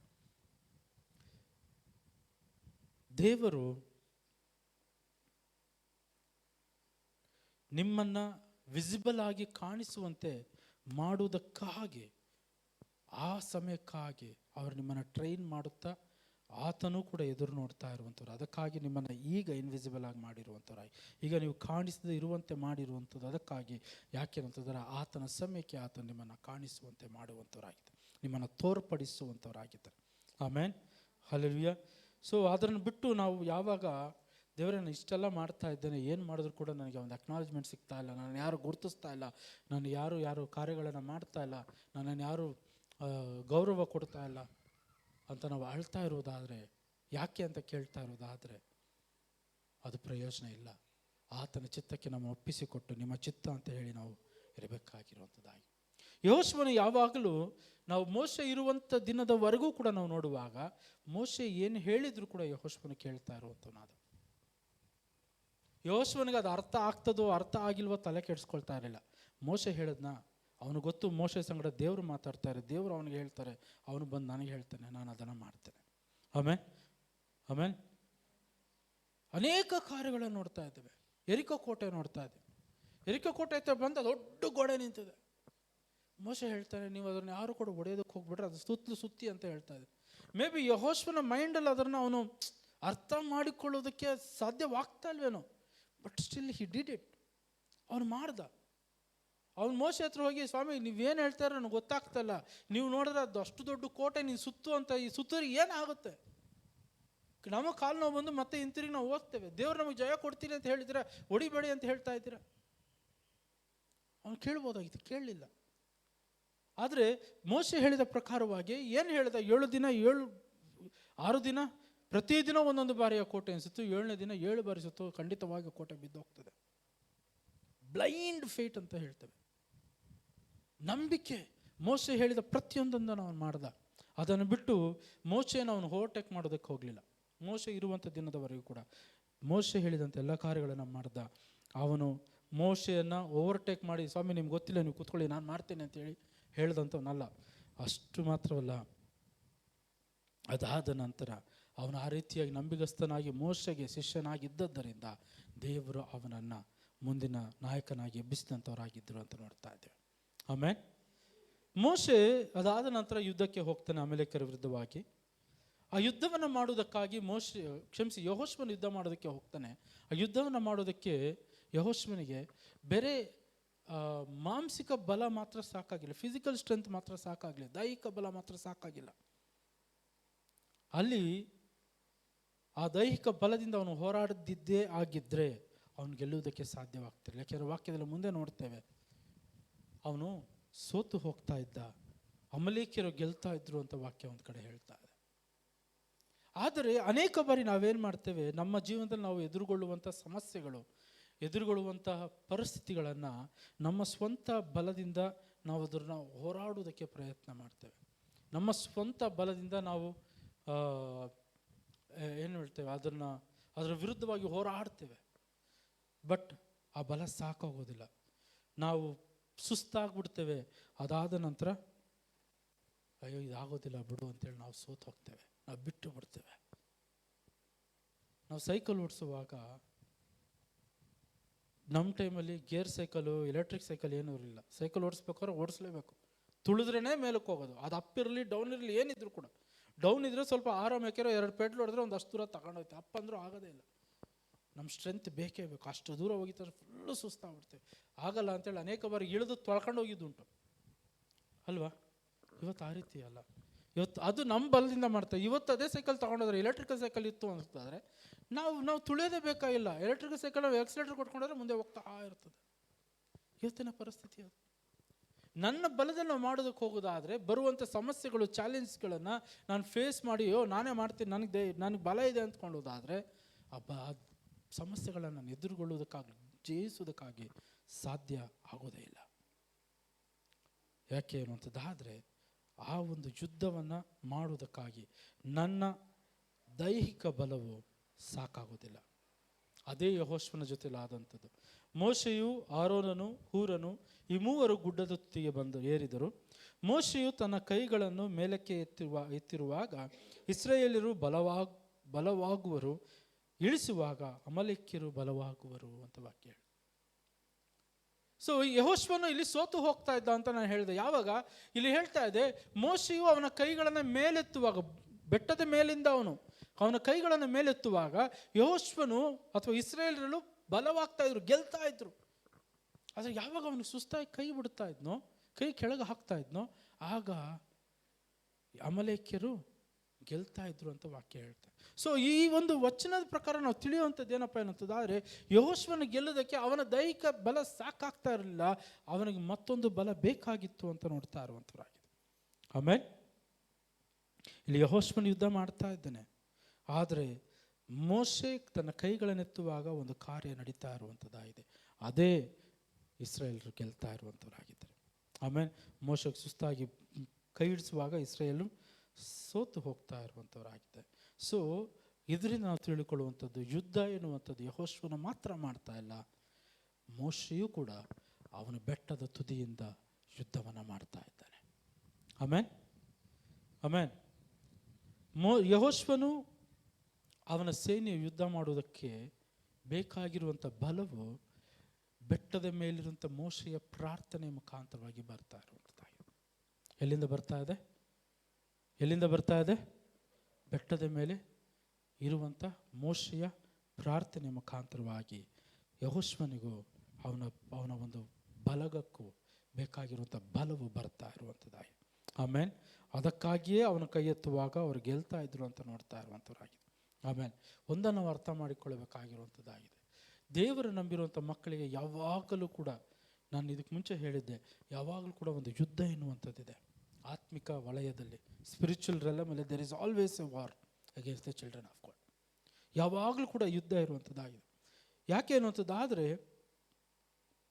ಸೈತಾನನಿಗೆ ನಾವು ದೇವರಲ್ಲಿ ಬೆಳೆಯೋದಕ್ಕೆ ಇಷ್ಟ ಇಲ್ಲ, ಸೈತಾನಿಗೆ ನಾವು ದೇವರ ಮಕ್ಕಳಾಗಿರೋದಕ್ಕೆ ಇಷ್ಟ ಇಲ್ಲ. ಅದಕ್ಕಾಗಿ ನಮ್ಮನ್ನು ಸೋತು ಹೋಗುವಂತೆ ಅವನು ಮಾಡ್ತಾ ಇರುವಂತನಾಗಿದ್ದಾನೆ.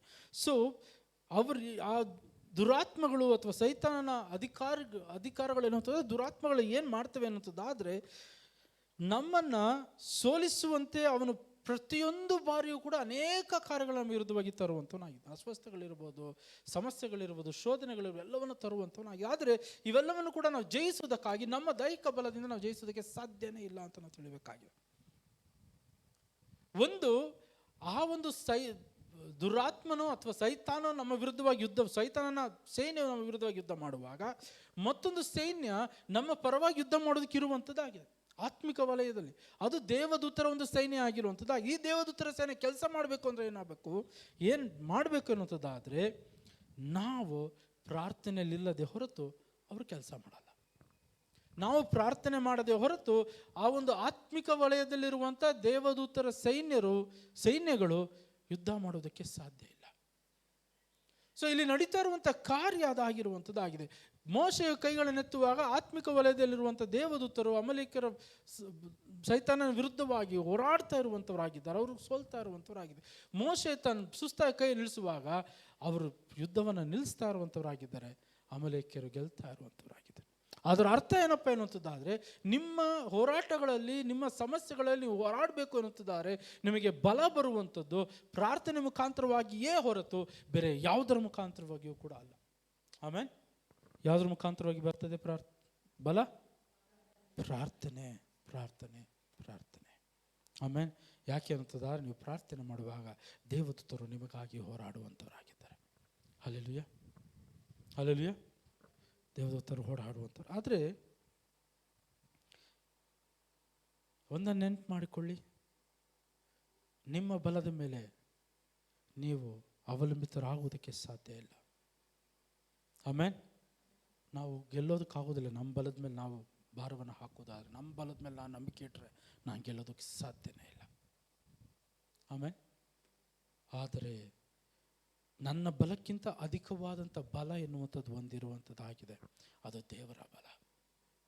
ಹಲ್ಲೆಲೂಯಾ. ನಾನು ಪ್ರಾರ್ಥನೆ ಮಾಡುವುದಾದರೆ ಆ ಬಲ ನಂಗೆ ದೊರಕ್ತದೆ. ಆದರೆ ಅನೇಕ ಬಾರಿ ನಾನು ಪ್ರಾರ್ಥನೆ ಮಾಡೋದಕ್ಕೆ ಹೋಗೋದಿಲ್ಲ. ಯಾಕೆ ಗೊತ್ತಾ? ಸಮಸ್ಯೆಗಳು, ಸೈತಾನನಿಗೆ ಗೊತ್ತು ನಮಗೆ ಸಮಸ್ಯೆಗಳು ಬರೋದಾದ್ರೆ ನಾವು ಪ್ರಾರ್ಥನೆ ಮಾಡೋದಿಲ್ಲ ಅಂತೇಳಿ. ಯಾಕೆ? ಸಮಸ್ಯೆಗಳು ಬರುವಾಗ ನಮ್ಮ ತಲೆಯಲ್ಲಿ ಬೇಕಾದಷ್ಟು ತುಂಬಿಕೊಳ್ತದೆ, ಹೋಗಿ ಪ್ರಾರ್ಥನೆಯಲ್ಲಿ ಸಮಾಧಾನವಾಗಿ ಕೂತ್ಕೊಂಡು ಪ್ರಾರ್ಥನೆ ಮಾಡೋದಕ್ಕೆ ಸಾಧ್ಯನೇ ಇಲ್ಲ ಅಂತ ಅವನು ಅಂದ್ಕೊಳ್ತಾನೆ. ಆದರೆ ಮಾರ್ಗ ಇದೆ, ಅವೆಲ್ಲವನ್ನು ಅದಕ್ಕಾಗಿ ಯೇಸು ಹೇಳ್ತಾ ಇದ್ದಾರೆ, ಎಲೆ ಕಷ್ಟಪಡುವವರೇ, ಹೊರೆ ಹೊತ್ತವರೇ ನನ್ನ ಬಳಿಗೆ ಬನ್ನಿರಿ, ನಾನು ವಿಶ್ರಾಂತಿಯನ್ನು ಕೊಡುತ್ತೇನೆ. ನಿಮ್ಮ ಚಿಂತೆ ಭಾರನೆಲ್ಲ ನನ್ನ ಮೇಲೆ ಹಾಕ್ರಿ. ಯೇಸು, ನಿಮ್ಮ ಆಲೋಚನೆ ಏನಿದ್ರು, ನಿಮ್ಮ ಚಿಂತೆ ಏನಿದ್ರು ನಾನು ಕೊಡ್ರಿ, ನೀವು ಆರಾಮಾಗಿರ್ರಿ. ಎಲ್ಲವನ್ನು ಕೂಡ ಆತನೊಬ್ಬನಿದ್ದಾನೆ ಅಂತ ತಿಳಿದು ನಾವೆಲ್ಲವನ್ನು ಕೂಡ ಆತನ ಮೇಲೆ ಹಾಕುವುದಾದರೆ ನಾವು ಸಮಾಧಾನದ ಕೂತು ಪ್ರಾರ್ಥನೆ ಮಾಡಬಹುದಾಗಿರುವಂಥದ್ದು.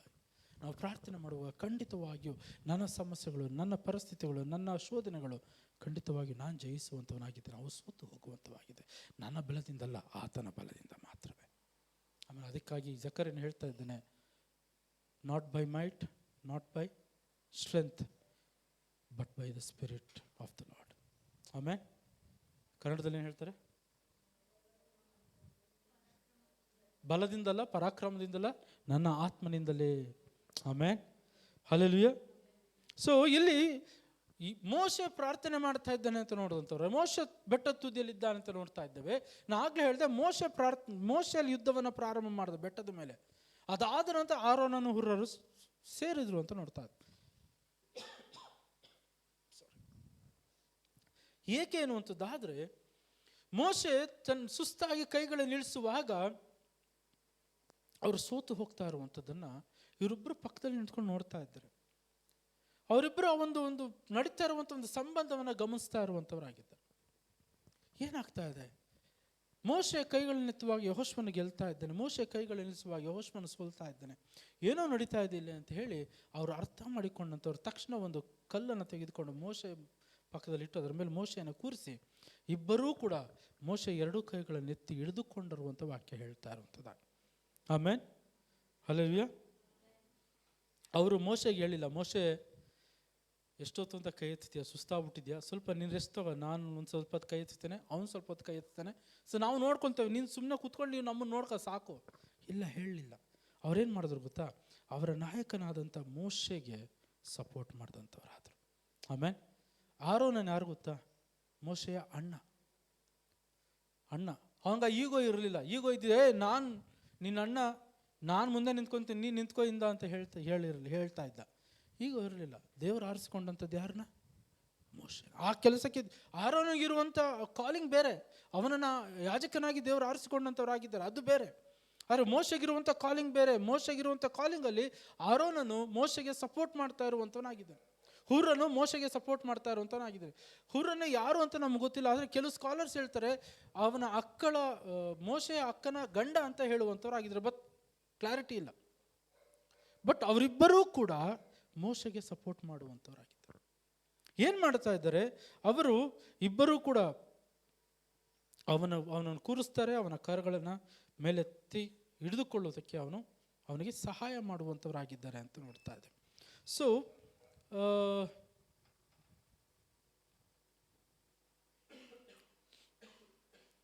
ಮೋಶೆಗೆ ಇದ್ದಂಥ ಕರೆ, ಮೋಶೆಗೆ ಇದ್ದಂಥ ಅಭಿಷೇಕವು ಆರೋನು ಮತ್ತು ಹುರನ್ನು ತಿಳಿದುಕೊಂಡಂಥವರಾದರು. ಮೋಶೆಯ ಕರೆಯಲ್ಲಿ ಅವನು ಮಾಡಬೇಕಾಗಿರುವಂಥ ಕಾರ್ಯಗಳು ಅವನೇ ಮಾಡಬೇಕಾಗಿತ್ತೆ ಹೊರತು ಆರೋನನ್ನಾಗಲಿ ಹುರನಾಗಲಿ ಮಾಡಿದ್ರೆ ಸಾಧ್ಯ ಆಗ್ತಾ ಇರಲಿಲ್ಲ. ಸೊ ಮೋಶೆ ಸುಸ್ತಾಗುವಾಗ ಮೋಶೆಗೆ ನೀನು ಎದ್ದೋಗು ಮೋಶೆ, ನಾನು ಮಾಡ್ತೇನೆ ಅಂತ ಹೇಳಲಿಲ್ಲ. ಇವತ್ತಿನ ದಿನಗಳಲ್ಲಿ ಸೀಟ್ ಖಾಲಿ ಆದರೆ ಕೂತ್ಕೊಳ್ಳೋದಕ್ಕೆ ಪ್ರಯತ್ನ ಮಾಡ್ತಾರೆ. ಅದು ರಾಜಕೀಯದಲ್ಲಿ ಭಯಂಕರ ನಡೀತಾ ಇದೆ. ಆದರೆ ದೇವರ ಸನ್ನಿಧಿಯಲ್ಲಿ ಇಲ್ಲ.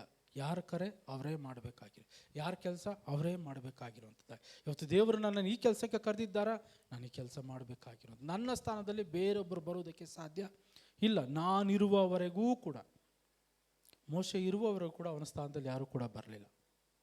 ದೇವರು ಮತ್ತೊಬ್ಬರನ್ನು ಸಿದ್ಧ ಮಾಡ್ತಾ ಇದ್ರು, ಬಟ್ ಅವನಿರುವವರು ಕೂಡ ಇಲ್ಲ. ಸೌಲನಿರುವವರು ಕೂಡ ಅವನ ಸ್ಥಾನದಲ್ಲಿ, ಅವನು ಕೆಟ್ಟವನಾಗಿದ್ದರೂ ಕೂಡ ಅವನ ಸ್ಥಾನದಲ್ಲಿ ಬೇರೊಬ್ಬರನ್ನು ನೇಮಿಸಲಿಲ್ಲ ದೇವರು. ಸೌಲನು ಸತ್ತ ನಂತರವೇ ದಾವೀದನು ಅರಸನಾದ ಅಂತ ನೋಡ್ತಾ ಇದೆ.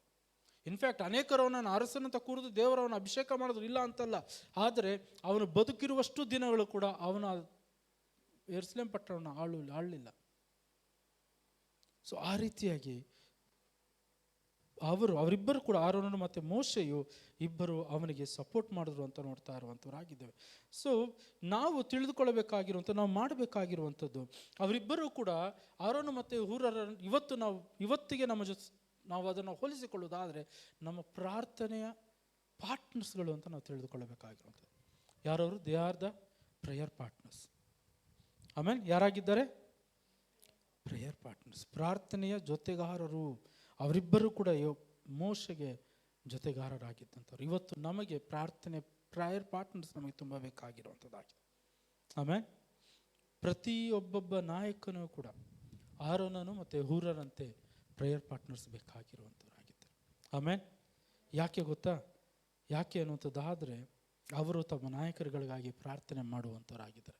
ಅವರ ನಾಯಕರುಗಳನ್ನು ಪ್ರಾರ್ಥನೆಯಲ್ಲಿ ಮೇಲೆತ್ತುವಂಥವ್ರಾಗಿ, ನಮ್ಗೆ ಯಾರಿಗೂ ಗೊತ್ತಿಲ್ಲ ನಮ್ಮ ನಾಯಕರುಗಳು ಯಾವ ರೀತಿಯಾದ ಪರಿಸ್ಥಿತಿಯಲ್ಲಿ ಅದು ಹೋಗ್ತಾ ಇದ್ದಾರೋ, ಯಾವ ರೀತಿಯಾದ ಕಷ್ಟದಲ್ಲಿದ್ದಾರೋ, ಯಾವ ರೀತಿಯಾದ ಸಮಸ್ಯೆಗಳಿದ್ದು ಯಾರಿಗೂ ಗೊತ್ತಿಲ್ಲ. ಅದರ ಪ್ರಾರ್ಥನೆ ಮಾಡುವಾಗ ದೇವರು ಖಂಡಿತವಾಗಿಯೂ ಅವರ ಒಂದು ಪರಿಸ್ಥಿತಿಗಳನ್ನು ಬದಲಾವಣೆ ಮಾಡ್ತಾರೆ. ಅದರ ಜೊತೆಗೆ ನಾನು ಮಾಡುವಂಥ ಪ್ರಾರ್ಥನೆ ಮುಖಾಂತರವಾಗಿ ನಾನು ಅವರಿಗಾಗಿ ಸ್ವಾರ್ಥ ಇಲ್ಲದೆ ಪ್ರಾರ್ಥನೆ ಮಾಡ್ತಾ ಇರೋದ್ರಿಂದ ನನ್ನ ಪರಿಸ್ಥಿತಿಯನ್ನು ಕೂಡ ದೇವರು ಬದಲಾವಣೆ ಮಾಡುವಂಥವರಾಗಿದ್ದಾರೆ. ಆಮೇಲೆ ಸೊ ಪ್ರಾರ್ಥನೆ ವೀರರಾಗಿ ಅವರಿಬ್ಬರು ಕೂಡ ಇದ್ದಂಥವರಾದರು. ಅಷ್ಟು ಮಾತ್ರವಲ್ಲ, ಅದೇ ರೀತಿಯಾಗಿ ನಮ್ಮ ವೈಯಕ್ತಿಕ ಜೀವನಗಳಲ್ಲಿ ಕೂಡ ಪ್ರಾರ್ಥನೆ ವೀರರು ಇರಬೇಕಾಗಿರುವಂಥದ್ದಾಗಿದೆ. ನಾನು ಪ್ರಾರ್ಥನೆ ಸಪೋರ್ಟರ್ ಆಗಿರಬೇಕು, ಪ್ರೇಯರ್ ಪಾರ್ಟ್ನರ್ ಆಗಿರಬೇಕು. ನನಗೂ ಕೂಡ ಪ್ರೇಯರ್ ಪಾರ್ಟ್ನರ್ಸ್ ಬೇಕಾಗಿರುವಂಥವರಾಗಿದ್ದಾರೆ. ಆಮೇಲೆ ಆಗ ಮಾತ್ರವೇ ನಾನು ಬಲವಾಗಿ ನಿಲ್ಲುವುದಕ್ಕೆ ಸಾಧ್ಯ, ಬಲವಾಗಿ ಗೆಲ್ಲುವುದಕ್ಕೆ ಸಾಧ್ಯ ಆಗಿರುವಂಥದ್ದಾಗಿ. ಸೊ ಯಾವಾಗೆಲ್ಲ ಮೋಶೆ ತನ್ನ ಕರಗಳ ಮೇಲೆ ಎತ್ತುವಂಥವನಾಗಿದ್ದನೋ ಅಲ್ಲಿ ನೋಡ್ತಾ ಇರುವಂಥವರಾಗಿದ್ದೇವೆ. ಮೋಶೆ ಅವನು ಸುಸ್ತಾಗುವ ಕೈಯನ್ನು ಇಳಿಸ್ತಾನೆ. ಇಸ್ರಾಯೇಲ್ ಸೋಲ್ತಾ ಇದ್ದರೆ ಕೈಯನ್ನೆತ್ತುವಾಗ ಇಸ್ರಾಯೇಲ್ ಗೆಲ್ತಾ ಇದ್ದರೆ ಆರೋನ್ ಹರರು ಅವರಿಬ್ಬರನ್ನು ನೋಡ್ತಾರೆ, ಅವರಿಬ್ಬರು ಅವನನ್ನು ನೋಡ್ತಾರೆ. ಅದಾದ ನಂತರ ಇದೆಲ್ಲ ನಡೀತಾ ಇದೆ. ಇದೆಲ್ಲ ನಡೆಯುವಾಗ ಮೋಶೆಯ ಕೈಗೂ ಯುದ್ಧಕ್ಕೂ ಒಂದು ಸಂಬಂಧವನ್ನು ನೋಡ್ತಾ ಇರುವಂಥವರಾಗಿದೆ. ಅವರು ಸಂಬಂಧವನ್ನು ನೋಡ್ತಾರೆ. ನೋಡಿದ ನಂತರ ಮೋಶೆಯನ್ನು ಕೂರಿಸಿ ಅವರಿಬ್ಬರು ಅವನ ಕಾರ್ಯಗಳನ್ನು ಮೇಲೆ ಎತ್ತುವಂಥವರಾಗಿದ್ದಾರೆ. ಮೋಶೆ ಬೆಟ್ಟದ ಮೇಲೆ ಹತ್ತುವಾಗ ಅಲ್ಲಿ ಮೋಶೆ ಯೆಹೋಶುವನು ಹೇಳ್ತಾನೆ, ನಾನು ದೇವದಂಡವನ ಕೈಯಲ್ಲಿ ಹಿಡ್ಕೊಂಡು ಗುಡ್ಡದ ತುದಿಯಲ್ಲಿ ನಿಂತುಕೊಳ್ಳುವೆನು ಎಂದು ಹೇಳಿದನು ಅಂತ ಹೇಳ್ತಾ ಇದೆ. ಮೋಶೆನ ಬೆಟ್ಟವನ್ನು ಹತ್ತುವಾಗ ಆ ಕೈಯಲ್ಲಿದ್ದಂಥ ಏನಂತ ದೇವದಂಡವನ್ನು ಅಥವಾ ದಂಡವನ್ನು, ಒಂದು ಕೋಲನ್ನು ತೆಗೆದುಕೊಂಡು ಬರುವಂಥವನಾಗಿದ್ದ. ಆಯ್ತಾ, ಆ ಕೋಲನ್ನು ತೆಗೆದುಕೊಂಡು ಬರುವಂಥವನಾಗಿದ್ದಾನೆ. ಆದರೆ ವಾಕ್ಯ ಹೇಳ್ತಾ ಇರುವಂಥದ್ದಾಗಿದೆ, ಅವನು ತನ್ನ ಕರಗಳನ್ನು ಮೇಲೆತ್ತಿದ ಅಂತ ವಾಕ್ಯ ಹೇಳ್ತಾ ಇರುವಂಥದ್ದಾಗಿದೆ. ಆದರೆ ಇವೆರಡರಲ್ಲೂ ಒಂದನ್ನು ಅರ್ಥ ಮಾಡಿಕೊಳ್ಳಬೇಕಾಗಿರುವಂಥ ಅನೇಕ ಸ್ಕಾಲರ್ಸ್ ಈ ರೀತಿ ಹೇಳುವಂಥವರಾಗಿದ್ದಾರೆ. ನಾನೊಂದು ವಾಕ್ಯವನ್ನು ಪ್ರಿಪೇರ್ ಆಗುವಾಗ ಅದ್ರ ಹಿನ್ನೆಲೆಯನ್ನು ಚೆಕ್ ಮಾಡ್ತೇನೆ, ಅದು ಸ್ಕಾಲರ್ಸ್ಗಳು ಏನು ಹೇಳ್ತಾ ಇದ್ದಾರೆ ಅದನ್ನು ಕೂಡ ತಿಳಿದುಕೊಳ್ಳೋದಕ್ಕೆ ಪ್ರಯತ್ನ ಮಾಡ್ತೇನೆ. ಸೊ ಅದರಿಂದ ನಾನು ಹೇಳ್ತೇನೆ, ಆ ಸ್ಕಾಲರ್ಸ್ಗಳು ಏನು ಹೇಳ್ತಾರೆ ಅನ್ನೋಂಥದ್ದಾದರೆ, ಮೋಶೆ ತನ್ನ ಕರಗಳನ್ನು ಎತ್ತುವಾಗ ಒಂದು ಕೈಯಲ್ಲಿ ಏನೂ ಇರಲಿಲ್ಲ, ಮತ್ತೊಂದು ಕೈಯಲ್ಲಿ ದಂಡ ಇತ್ತು, ಒಂದು ಕೋಲಿತ್ತು ಅಂತ ವಾಕ್ಯ ಹೇಳ್ತಾ ಇರುವಂಥದ್ದು. ಸೊ ಅವನು ಎರಡು ಕರಗಳನ್ನು ಮೇಲೆತ್ತಿದ ಅಂತ ವಾಕ್ಯ ಹೇಳ್ತಾ ಇದೆ. ಒಂದು ಕೈಯಲ್ಲಿ ಕೋಲು ಕೂಡ ಇಟ್ಕೊಂಡಿದ್ದ ಅಂತ ನಾವು ತಿಳಿದುಕೊಳ್ಳಬೇಕಾಗಿರುವಂಥದ್ದಾಗಿ. ಸೊ ಕೈಗಳನ್ನು ಎತ್ತುವಂಥದ್ದು ಏನು ತೋರಿಸ್ತದೆ ಅನ್ನುವಂಥದ್ದು, ಆದರೆ ದೇವರ ಮೇಲೆ ಅವಲಂಬಿತರಾಗಿರುವಂಥದ್ದನ್ನು ತೋರ್ಪಡಿಸುವಂಥದ್ದಾಗಿದೆ. ಅಷ್ಟು ಮಾತ್ರವಲ್ಲ, ಪ್ರೆಸೆಸ್ಟಿವ್ ಇಂಟರ್ಸೆಷನ್, ಅದರ ಅರ್ಥ ಕಂಟಿನ್ಯೂ ಆಗಿ ಪ್ರಾರ್ಥನೆ ಮಾಡುವಂಥದ್ದು, ವಿಜ್ಞಾಪನೆ ಮಾಡುವಂಥದ್ದನ್ನು ಕೂಡ ಕೈಗಳನ್ನು ಎತ್ತುವಂಥದ್ದು ತೋರಿಸುವಂಥದ್ದಾಗಿ. ಇದೆಲ್ಲದರ ನಡುವೆ ನಾನು ಯಾಕೆ ಕೋಲಿನ ವಿಷಯವಾಗಿ ಮಾತಾಡಿದೆ, ದಂಡದ ವಿಷಯವಾಗಿ ಮಾತಾಡ್ತಾ ಎನ್ನುವಂಥದ್ದಾದರೆ, ಆ ಒಂದು ದಂಡ ಅನೇಕ ಕಾರ್ಯಗಳನ್ನು ತೋರ್ಪಡಿಸುವಂಥದ್ದಾಗಿದೆ. ಆದರೆ ಅದಕ್ಕಿಂತ ಮುಂಚೆ ಒಂದು ಪ್ರಶ್ನೆಯನ್ನು ಕೇಳಿ, ಆ ಕೋಲು, ಅವನ ಕೈಯಲ್ಲಿದ್ದಂಥ ಕೋಲನ್ನು ಮೋಶೆಗೆ ಯಾರು ಕೊಟ್ಟರು? ನಿಜವಾಗ್ಲೂ ದೇವರು ಕೊಟ್ರ? ಸಿಸ್ಟರ್, ಹೌದು ಹೌದು, ಬಟ್ ಅವನ ಕೈಯಲ್ಲಿ ಯಾರು ಕೊಟ್ಟರು ಕೋಲು?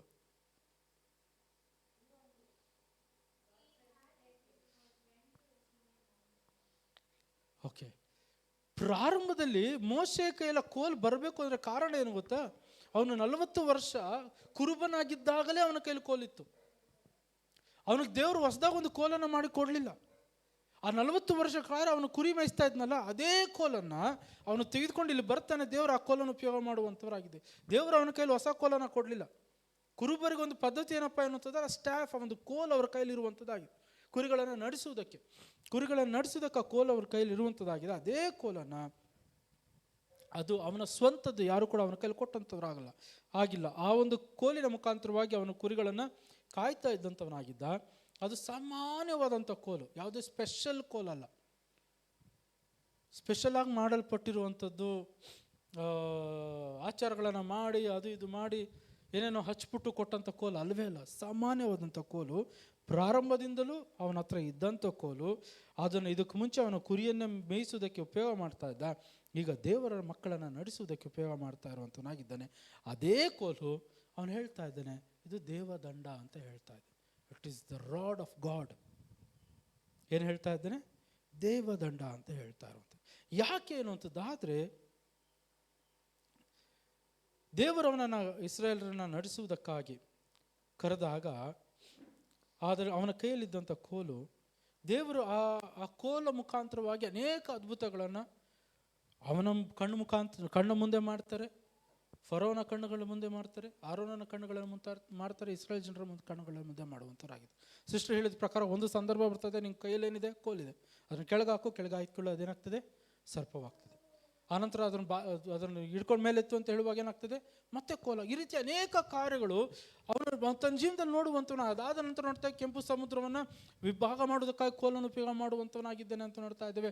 ಇಸ್ರಾಯೇಲರು ಕುಡಿಯೋದಕ್ಕೆ ನೀರಿಲ್ಲ ಅಂತ ಅವ್ರು ಬಾಯಿ ಬಡ್ಕೊಳ್ಳುವಾಗ ದೇವರ ಕೋಲಿನಿಂದ ಕಲ್ಲನ್ನು ಹೊಡೆಯುವಂತ ಹೇಳಿದ ಹೊಡೆದ ಕೂಡ ಅಲ್ಲಿ ನೀರು ಬಂಡೆ 2 ಪಾಳಾಗಿ ನೀರು ಬಂತು ಅಂತ ಹೇಳ್ತಾ ಇರುವಂಥವ್ರು, ನೋಡ್ತಾ ಇರುವಂಥವ್ರು, ಎಲ್ಲ ಕಾರ್ಯಗಳನ್ನು ನೋಡ್ತಾ ಇರುವಂಥವ್ರಾಗಿದೆ.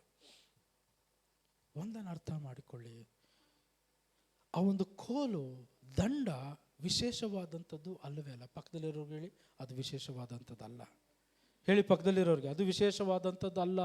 It is not special. It is a normal rod, normal stick, ಸಾಮಾನ್ಯವಾದಂಥ ಒಂದು ಕೋಲಾಗಿರುವಂಥದ್ದು. ಆದರೆ God uses what you have to do miracles in your life. ನಿಮ್ಮ ಜೀವನದಲ್ಲಿ ಅದ್ಭುತಗಳನ್ನು ದೇವರು ಮಾಡುವಂಥದ್ದು ನಿಮ್ಮ ಹತ್ರ ಏನಿದೆ ಅದರ ಮುಖಾಂತರವಾಗಿ ಮಾಡುವಂಥವರಾಗಿದ್ದಾರೆ, ಹೊರತು ಹೊಸದಾದ ಕಾರ್ಯವನ್ನು ತೆಗೆದುಕೊಂಡು ಬಂದು ಮಾಡೋದಿಲ್ಲ. ಸಂದರ್ಭಗಳಿದ್ದಾವೆ, ಮಾಡಬಹುದೇನೋ. ಅದು ಇಲ್ಲಿ ನಾವು ನೋಡುವಾಗ ತನ್ನ ಹತ್ರ ಇದ್ದಂಥದ್ದನ್ನೇ ದೇವರು ಉಪಯೋಗ ಮಾಡಿದಂಥವರಾಗಿದ್ದಾರೆ. ಆಮೇಲೆ ಅಯ್ಯೋ ನನಗೆ ಇವತ್ತು ಇದಿಲ್ವಲ್ಲ, ನಾನು ಅದು ಮಾಡ್ಬೇಕು ಅಂದ್ಕೊಂಡಿದ್ದೇನೆ, ಅದಕ್ಕೆ ಮಾಡೋದಕ್ಕೆ ಬೇಕಾಗಿರೋ ಕಾರ್ಯಗಳು ನನ್ನ ಹತ್ರ ಇಲ್ಲ. ಅಲ್ಲ, ಪರವಾಗಿಲ್ಲ, ದೇವರಿಗೆ ನೀವು ಅದನ್ನು ಒಪ್ಪಿಸಿ ಕೊಡೋದಾದರೆ ಖಂಡಿತವಾಗಿಯೂ ದೇವರು ಅದನ್ನು ಉಪಯೋಗ ಮಾಡಿ ಮಾಡುವಂಥವ್ರು. ನಿಮ್ಮ ಹತ್ರ ಏನಿದೆಯೋ ಅದನ್ನು ಕೊಡ್ರಿ. ನಿಮ್ಮ ಹತ್ರ ಏನಿದೆಯೋ ಅದನ್ನು ದೇವ್ರಿಗೆ ಒಪ್ಪಿಸಿ ಕೊಡುವುದಾದ್ರೆ, ನಿಮ್ಮ ಜೀವನ ದೇವ್ರಿಗೆ ಒಪ್ಪಿಸಿ ಕೊಡುವುದಾದರೆ ನಿಮ್ಮ ಜೀವನವನ್ನೇ ದೇವರು ಉಪಯೋಗ ಮಾಡುವಂಥವ್ರಾಗಿ. ಮೋಶೆನ ದೇವರು ಕರುವಾಗ ಮೋಶೆ ಹತ್ರ ಏನೂ ಇರಲಿಲ್ಲ. ಮೋಶೆ ಎಲ್ಲಿದ್ದ? ಅವನ ಮಾವನ ಮನೆಯಲ್ಲಿದ್ದಂಥವನಾದ. 40 ವರ್ಷಗಳ ಕಾಲ ಅವನು ಕುರಿ ಮೇಯಿಸುವಂಥವನ. ಈಗ ದೇವರು ಅವನ ಕರೆದ ನಂತರ ತನ್ನ ಕೋಲನ್ನು ಹಿಡ್ಕೊಂಡು ಅಲ್ಲಿಂದ ಬಿಟ್ಟು ಬರ್ತಾ ಇದ್ದಾನೆ. ನಮ್ಗೆ ಗೊತ್ತಿಲ್ಲ ಅವನು ಫಸ್ಟ್ ಟೈಮ್ ದೇವರು ಅವನನ್ನು ಕರೆದಾಗ ಅವನ ಹೆಂಡತಿ ಮಕ್ಕಳನ್ನು ಕೂಡ ಕರ್ಕೊಂಬಂದೋ ಇಲ್ಲ ಅಂತ ಗೊತ್ತಿಲ್ಲ. ಮಧ್ಯದಲ್ಲೆಲ್ಲೋ ಆರೋನನ್ನು ಸಂಧಿಸುವಂಥವನಾಗಿದ್ದ. ಆ ನಂತರ ಅವರ ಇಸ್ರಾಯೇಲ್ ಜನರನ್ನು ಸಂಧಿಸುವಂಥವರಾಗಿದ್ದ. ಅವನ ಹತ್ರ ಇದ್ದಂಥದ್ದು ಅದೊಂದೇ. ನನಗನ್ಸೋ ಪ್ರಕಾರ ಅವನ ಆಸ್ತಿ ಅಂತ ಇರುವಂಥದ್ದು ಹೆಂಡತಿ ಮಕ್ಕಳು ಬಿಟ್ಟರೆ ಅದೊಂದೇ ಇರಬೇಕು ಅವನ ಕೋಲು. ಆ ಕೋಲು ಕೂಡ ಅವನು ಕುರಿ ಮೇಯಿಸಬೇಕು ಅಂತ ಡಿಸೈಡ್ ಆದಾಗ ಎಲ್ಲೋ ಒಂದು ಕಡೆ ಹೋಗಿ ಕಾಡಲ್ಲೋ ಎಲ್ಲೋ ಹೋಗಿ ಒಂದು ಒಳ್ಳೆ ಕೋಲನ್ನು ಆಯ್ಕೆ ಮಾಡಿ ತಗೊಂಬಂದು ಇಟ್ಕೊಂಡಿದ್ದ. ಇವತ್ತು ಅದೇ ಕೋಲು, ಅದೇ ಸಾಮಾನ್ಯವಾದಂಥ ಕೋಲು ದೇವದಂಡವಾಗಿ ಮಾರ್ಪಾಡಾಗೋದಕ್ಕೆ ಕಾರಣ ಏನಪ್ಪ ಅನ್ನೋದಾದರೆ, Moses was ready to give everything to God. That everything is the only stick he had. ಅವನ ಹತ್ರ ಇದ್ದಂಥದ್ದು ಅದೊಂದೇ ಎಲ್ಲವೂ ಆಗಿರುವಂಥದ್ದು. ಅದನ್ನು ದೇವರ ಕೈ ಕೊಟ್ಟ. ದೇವರು ಅದನ್ನು ವಿಭಿನ್ನವಾಗಿ ಉಪಯೋಗ ಮಾಡಿದ್ರು. ಅದಕ್ಕೆ ಈಗ ಅವನದನ್ನು ಕರೀತಾ ಇದ್ದಾನೆ ದಿ ರಾಡ್ ಆಫ್ ಗಾಡ್, ದೇವದಂಡ ಅದು ಅಂತ ಹೇಳ್ತಾ ಇದ್ದಾನೆ. ಆಮೇಲೆ ಸೊ ದೇವದಂಡ ಎನ್ನುವಂಥದ್ದು ಅವನ ಕೈಯಲ್ಲಿದ್ದಂಥ ಆ ಕೋಲು ಅನೇಕ ಕಾರ್ಯಗಳನ್ನು ತೋರ್ಪಡಿಸುವಂಥದ್ದಾಗಿ. ಒಂದು ಕ್ರಿಸ್ತನು ನಮಗೆ ಕೊಟ್ಟಿರುವಂಥ ಅಧಿಕಾರವನ್ನು ತೋರಿಸುವಂಥದ್ದಾಗಿದೆ. 2 ದೇವರ ವಾಕ್ಯವನ್ನು ತೋರಿಸುವಂಥದ್ದಾಗಿದೆ. 3 ಪ್ರಾರ್ಥನೆ ಮತ್ತು ದೇವರ ಮೇಲೆ ನಾವು ಅವಲಂಬಿತರಾಗುವಂಥದ್ದು ತೋರಿಸ್ತಾ ಇರುವಂಥದ್ದಾಗಿದೆ. 4ನೇದಾಗಿ ದೇವರ ಪ್ರಸನ್ನತೆ ಮತ್ತು ಪವಿತ್ರಾತ್ಮನ ಬಲವನ್ನು ತೋರಿಸುವಂಥದ್ದಾಗಿದೆ. 5ನೇದಾಗಿ ದೇವರು ನಮ್ಮ ಕರಗಳ ಮೇಲಿಟ್ಟಿರುವಂಥ ಕರೆಯನ್ನು ತೋರ್ಪಡಿಸುವಂಥದ್ದಾಗಿದೆ. ಇವೆಲ್ಲವನ್ನು ಕೂಡ ಆ ಒಂದು ಕಡ್ಡಿ, ಅವನ ಕೈಯಲ್ಲಿದ್ದಂಥ ಒಂದು ಕೋಲು ತೋರ್ಪಡಿಸುವಂಥದ್ದಾಗಿದೆ. ಆ ಮಿಕ್ಕ ಕಾರ್ಯಗಳನ್ನು ಡೀಟೇಲ್ಸನ್ನು ಬೇಕಾದ್ರೆ ಮುಂದಿನ ವಾರದಲ್ಲಿ ನೋಡಿಕೊಳ್ಳುವಂಥವ್ರಾಗೋಣ, ಸಮಯ ಇಲ್ಲ. ಮೋಶೆ ಯಾವ ರೀತಿಯಾಗಿ ತನ್ನ ಕೋಲನ್ನು ನಂಬಿಕೆಯಿಂದ ಮೇಲೆತ್ತದ್ನೋ ಅದೇ ರೀತಿಯಾಗಿ ನಾವುಗಳು ಇವತ್ತು ನಂಬಿಕೆಯಿಂದ ಕ್ರಿಸ್ತನ ನಂಬುವಂಥ ನಾವುಗಳು ನಂಬಿಕೆಯಿಂದ ಕ್ರಿಸ್ತನನ್ನು ಮೇಲೆತ್ತುವುದಕ್ಕೆ ದೇವರು ನಮ್ಮನ್ನು ಕರೆದಂಥವರಾಗಿದ್ದಾರೆ. ಆಮೇಲೆ ಮೋಶೆ ದೇವರು ಅವನಿಗೆ ಆ ಕೋಲನ್ನು ಕೆಳಗೆ ಹಾಕು ಅಂತ ಹೇಳುವಾಗ ಅವನ ನಂಬಿಕೆಯಲ್ಲಿ ಸುಮ್ಮನೆ ಹಂಗೆ ಹಾಕಿದರೆ ಕೆಲಸ ಆಗ್ತಾ ಇರಲಿಲ್ಲ. ದೇವರು ಏನೋ ಕಾರ್ಯ ಮಾಡೋದಕ್ಕಾಗಿ ಹೇಳ್ತಾ ಇದ್ದಾರೆ ಅಂತೇಳಿ ಅವನು ಹಾಕುವಾಗ ಅದು ಸರ್ಪವಾಗಿ ಮಾರ್ಪಡ್ತು. ಈಗ ಸರ್ಪ ಆಗಿದೆ, ನಾನು ಭಯ ಬೀಳ್ತೇನೆ ಅಂತ ಹೇಳೋದಾದರೆ ಅದು ಮಾರ್ಪಾಡಾಗ್ತಾ ಇರಲಿಲ್ಲ. ಅವನ ನಂಬಿಕೆಯಿಂದ ದೇವರು ನೋಡಿಸ್ತಾ ಇದ್ದಾರೆ, ದೇವರು ನೋಡ್ಕೊತಾರೆ ಅಂತ ಹೇಳಿ ಅವನ ಕೈ ಇಟ್ಟು ತೆಗೆಯುವಾಗ ಅದು ಕೋಲಾಗಿ ಮಾರ್ಪಾಡಾಯಿತು ಅಂತ ನೋಡ್ತಾ ಇದೆ. ಆ ಕೋಲು ಇವತ್ತಿಗೂ ಕೂಡ, ಆ ಕೋಲ್ ನಾನು ಹೇಳ್ತಾರೆ ಮತ್ತೆ ಅದು ಸ್ಪೆಷಲ್ ಅಲ್ಲವೇ ಇಲ್ಲ. ಅದ್ಭುತಗಳಾದ ನಂತರವೂ ಕೂಡ ಸ್ಪೆಷಲ್ ಅಲ್ಲವೇ ಅಲ್ಲ. ಅದು ಜಸ್ಟ್ ಒಂದು ಕೋಲೆ. ಆ ಕೋಲನ್ನು ಉಪಯೋಗ ಮಾಡಿಕೊಂಡಂಥ ದೇವರು ಸ್ಪೆಷಲ್ ಆಗಿದ್ದಾರೆ. ಆಮೇಲೆ ಅದೇನು ತೋರಿಸ್ತದೆ ಗೊತ್ತಾ? God can use anything, anyone. ಯಾರನ್ನು ಬೇಕಾದರೂ ಯಾವುದನ್ನು ಬೇಕಾದರೂ ದೇವರು ಉಪಯೋಗ ಮಾಡಿಕೊಳ್ಳಬಹುದಾಗಿದೆ. ಆಮೇಲೆ ಒಂದು ಬಂಡೆಯನ್ನು ಉಪಯೋಗ ಮಾಡಿಕೊಂಡ್ರೆ ನೀರು ಬರುವುದಂತೆ. ಆಮೇಲೆ ಒಂದು ಕಾಗೆಯನ್ನು ಉಪಯೋಗ ಮಾಡಿಕೊಂಡ್ರು ಎಲಿಯನಿಗೆ ಆಹಾರವನ್ನು ತಂದು ಕೊಡೋದಕ್ಕಾಗಿ. ಈ ರೀತಿಯಾಗಿ ಒಂದು ಮೀನನ್ನು ಉಪಯೋಗ ಮಾಡಿಕೊಂಡ್ರು ಪೇತ್ರನಿಗೆ ಒಂದು ನಾಣ್ಯವನ್ನು ಕೊಡುವಂತೆ. ದೇವರು ಏನನ್ನು ಬೇಕಾದರೂ ಯಾರನ್ನು ಬೇಕಾದರೂ ಉಪಯೋಗ ಮಾಡಿಕೊಳ್ಳುವಂಥವ್ರಾಗಿದೆ. ಪಕ್ಕದಲ್ಲಿರೋರು ಹೇಳಿ, ಹಾಗಾದರೆ ದೇವರು ನಿನ್ನನ್ನು ಕೂಡ ಉಪಯೋಗ ಮಾಡಿಕೊಳ್ತಾರೆ, ನಿನ್ನನ್ನು ಕೂಡ ಉಪಯೋಗ ಮಾಡಿಕೊಳ್ತಾರೆ. God will use you also. ಆಮೇಲೆ there is nothing impossible with God. ದೇವರ ಕೈಲಿ ಅಸಾಧ್ಯವಾದಂಥದ್ದು ಯಾವುದೂ ಕೂಡ ಇಲ್ಲ, ಎಲ್ಲವೂ ಕೂಡ ಸಾಧ್ಯ. ನಿನ್ನನ್ನು ದೇವರು ಉಪಯೋಗ ಮಾಡಿಕೊಳ್ಳಬೇಕು ಎನ್ನುತ್ತಾದರೆ ನೀನು ಮಾಡಬೇಕಾಗಿರುವಂಥ ಕಾರ್ಯ submit yourself to him. ನಿನ್ನನ್ನು ಸಂಪೂರ್ಣವಾಗಿ ಆತನಿಗೆ ಒಪ್ಪಿಸಿಕೊಡುವಂಥರಾಗಿ. ಆಮೇಲೆ ಹಲ್ಲೆಲೂಯಾ. ನೆನಪಲ್ಲಿಟ್ಕೊಳ್ಳಿ, ಯಾವಾಗಲೂ ಪ್ರಾರ್ಥನೆಯಲ್ಲಿ ಒಂದು ಬಲ ಇರುವಂಥದ್ದಾಗಿದೆ. ನೀವು ಪ್ರಾರ್ಥನೆ ಮಾಡೋದಾದರೆ ಮಾತ್ರವೇ ನಿಮ್ಮ ಸಮಸ್ಯೆಗಳು, ನಿಮ್ಮ ಪರಿಸ್ಥಿತಿಗಳು ಬದಲಾಗೋದಕ್ಕೆ ಸಾಧ್ಯ. ಆಮೇಲೆ ನಮ್ಮ ತಲೆಗಳನ್ನು ಬಾಗುವಂಥವ್ರಾಗೋಣ. ನಿಮ್ಮ ಪರಿಸ್ಥಿತಿಗಳು ಏನೇ ಆಗಿದ್ದರೂ ಕೂಡ ನೀವೊಂದು ತೀರ್ಮಾನವನ್ನು ತೆಗೆದುಕೊಂಡು ಈ ಸ್ಥಳದಿಂದ ಹೋಗೋದಕ್ಕೆ ಮುಂಚಿತವಾಗಿ ತೀರ್ಮಾನವನ್ನು ತೆಗೆದುಕೊಂಡು ಹೋಗಬೇಕು. ನಿಮ್ಮ ಪರಿಸ್ಥಿತಿಗಳೇನಿದೆಯೋ, ಕಷ್ಟದಲ್ಲಿದ್ದೀರೋ, ಬಾಧೆಯಲ್ಲಿದ್ದೀರೋ, ಅಸ್ವಸ್ಥದಲ್ಲಿದ್ದೀರೋ, ಸಮಾಧಾನ ಇಲ್ಲದೆ ಇದ್ದೀರೋ, ಅಥವಾ ಕುಗ್ಗಿ ಹೋಗಿದ್ದೀರೋ, ಡಿಸ್ಕರೇಜ್ ಆಗಿದ್ದೀರೋ, ನನಗೆ ಗೊತ್ತಿಲ್ಲ. ಆದರೆ ದೇವರೆಲ್ಲ ನೋಡಿದಂಥವರಾಗಿದ್ದಾರೆ. ಆದರೆ ದೇವರು ಎದುರು ನೋಡುವಂಥದ್ದು ಒಂದೇ ಒಂದು, ನೀವು ಆತನ ಸನ್ನಿಧಿಯಲ್ಲಿ ನಿಮ್ಮ ಕರಗಳನ್ನೆತ್ತಬೇಕು. ಆತನ ಸನ್ನಿಧಿಯಲ್ಲಿ ಹೋಗಿ ಪ್ರಾರ್ಥನೆ ಮಾಡುವಂಥದ್ದು ಮಾತ್ರ ದೇವರು ಎದುರು ನೋಡುವಂಥವರಾಗಿದ್ದಾರೆ. ದೇವರು ಗೊತ್ತಿಲ್ಲ ಅಂತಲ್ಲ, ದೇವರು ಗೊತ್ತು. ಆದರೆ he wants you to tell him. ನೀವು ಹೋಗಿ ಆತನಿಗೆ ಹೇಳುವಂತೆ, ನೀವು ಹೋಗಿ ಆತನ ಸನ್ನಿಧಿಯಲ್ಲಿ ಕೂರುವಂತೆ ಆತನ ಎದುರು ನೋಡುವಂಥವರಾಗಿದ್ದಾರೆ. ನಿಮ್ಮ ಪರಿಸ್ಥಿತಿಗಳು ಬದಲಾಗಬೇಕಾ, ನಿಮ್ಮ ನಿಮ್ಮ ನಿಮ್ಮ ಸಿಚುವೇಶನ್ಸ್ಗಳು ಎಲ್ಲವೂ ಕೂಡ ಮಾರ್ಪಾಡಾಗಬೇಕಾ? ಹಾಗಾದರೆ ಆತನ ಸನ್ನಿಧಿಗೆ ಹೋಗ್ರಿ. ಆತನ ಸನ್ನಿಧಿಗೆ ಹೋಗುವುದಾದರೆ ಮಾತ್ರವೇ ನೀವು ಹೋರಾಡ್ತಾ ಇರುವಂಥ ಈ ಪರಿಸ್ಥಿತಿಗೆ ಬೇಕಾಗಿರುವಂಥ ಬಲವನ್ನು ಆತ ನಿಮಗೆ ಕೊಡುವಂಥವರಾಗಿದ್ದಾರೆ. ಬಲವನ್ನು ಕೊಡುವಂಥದ್ದು ಮಾತ್ರವಲ್ಲ, ಯೆಹೋವ ನಿಸ್ಸಿಯಾಗಿ ಆತನ ಜಯವನ್ನು ಕೊಡುವಂಥವರಾಗಿದ್ದಾರೆ.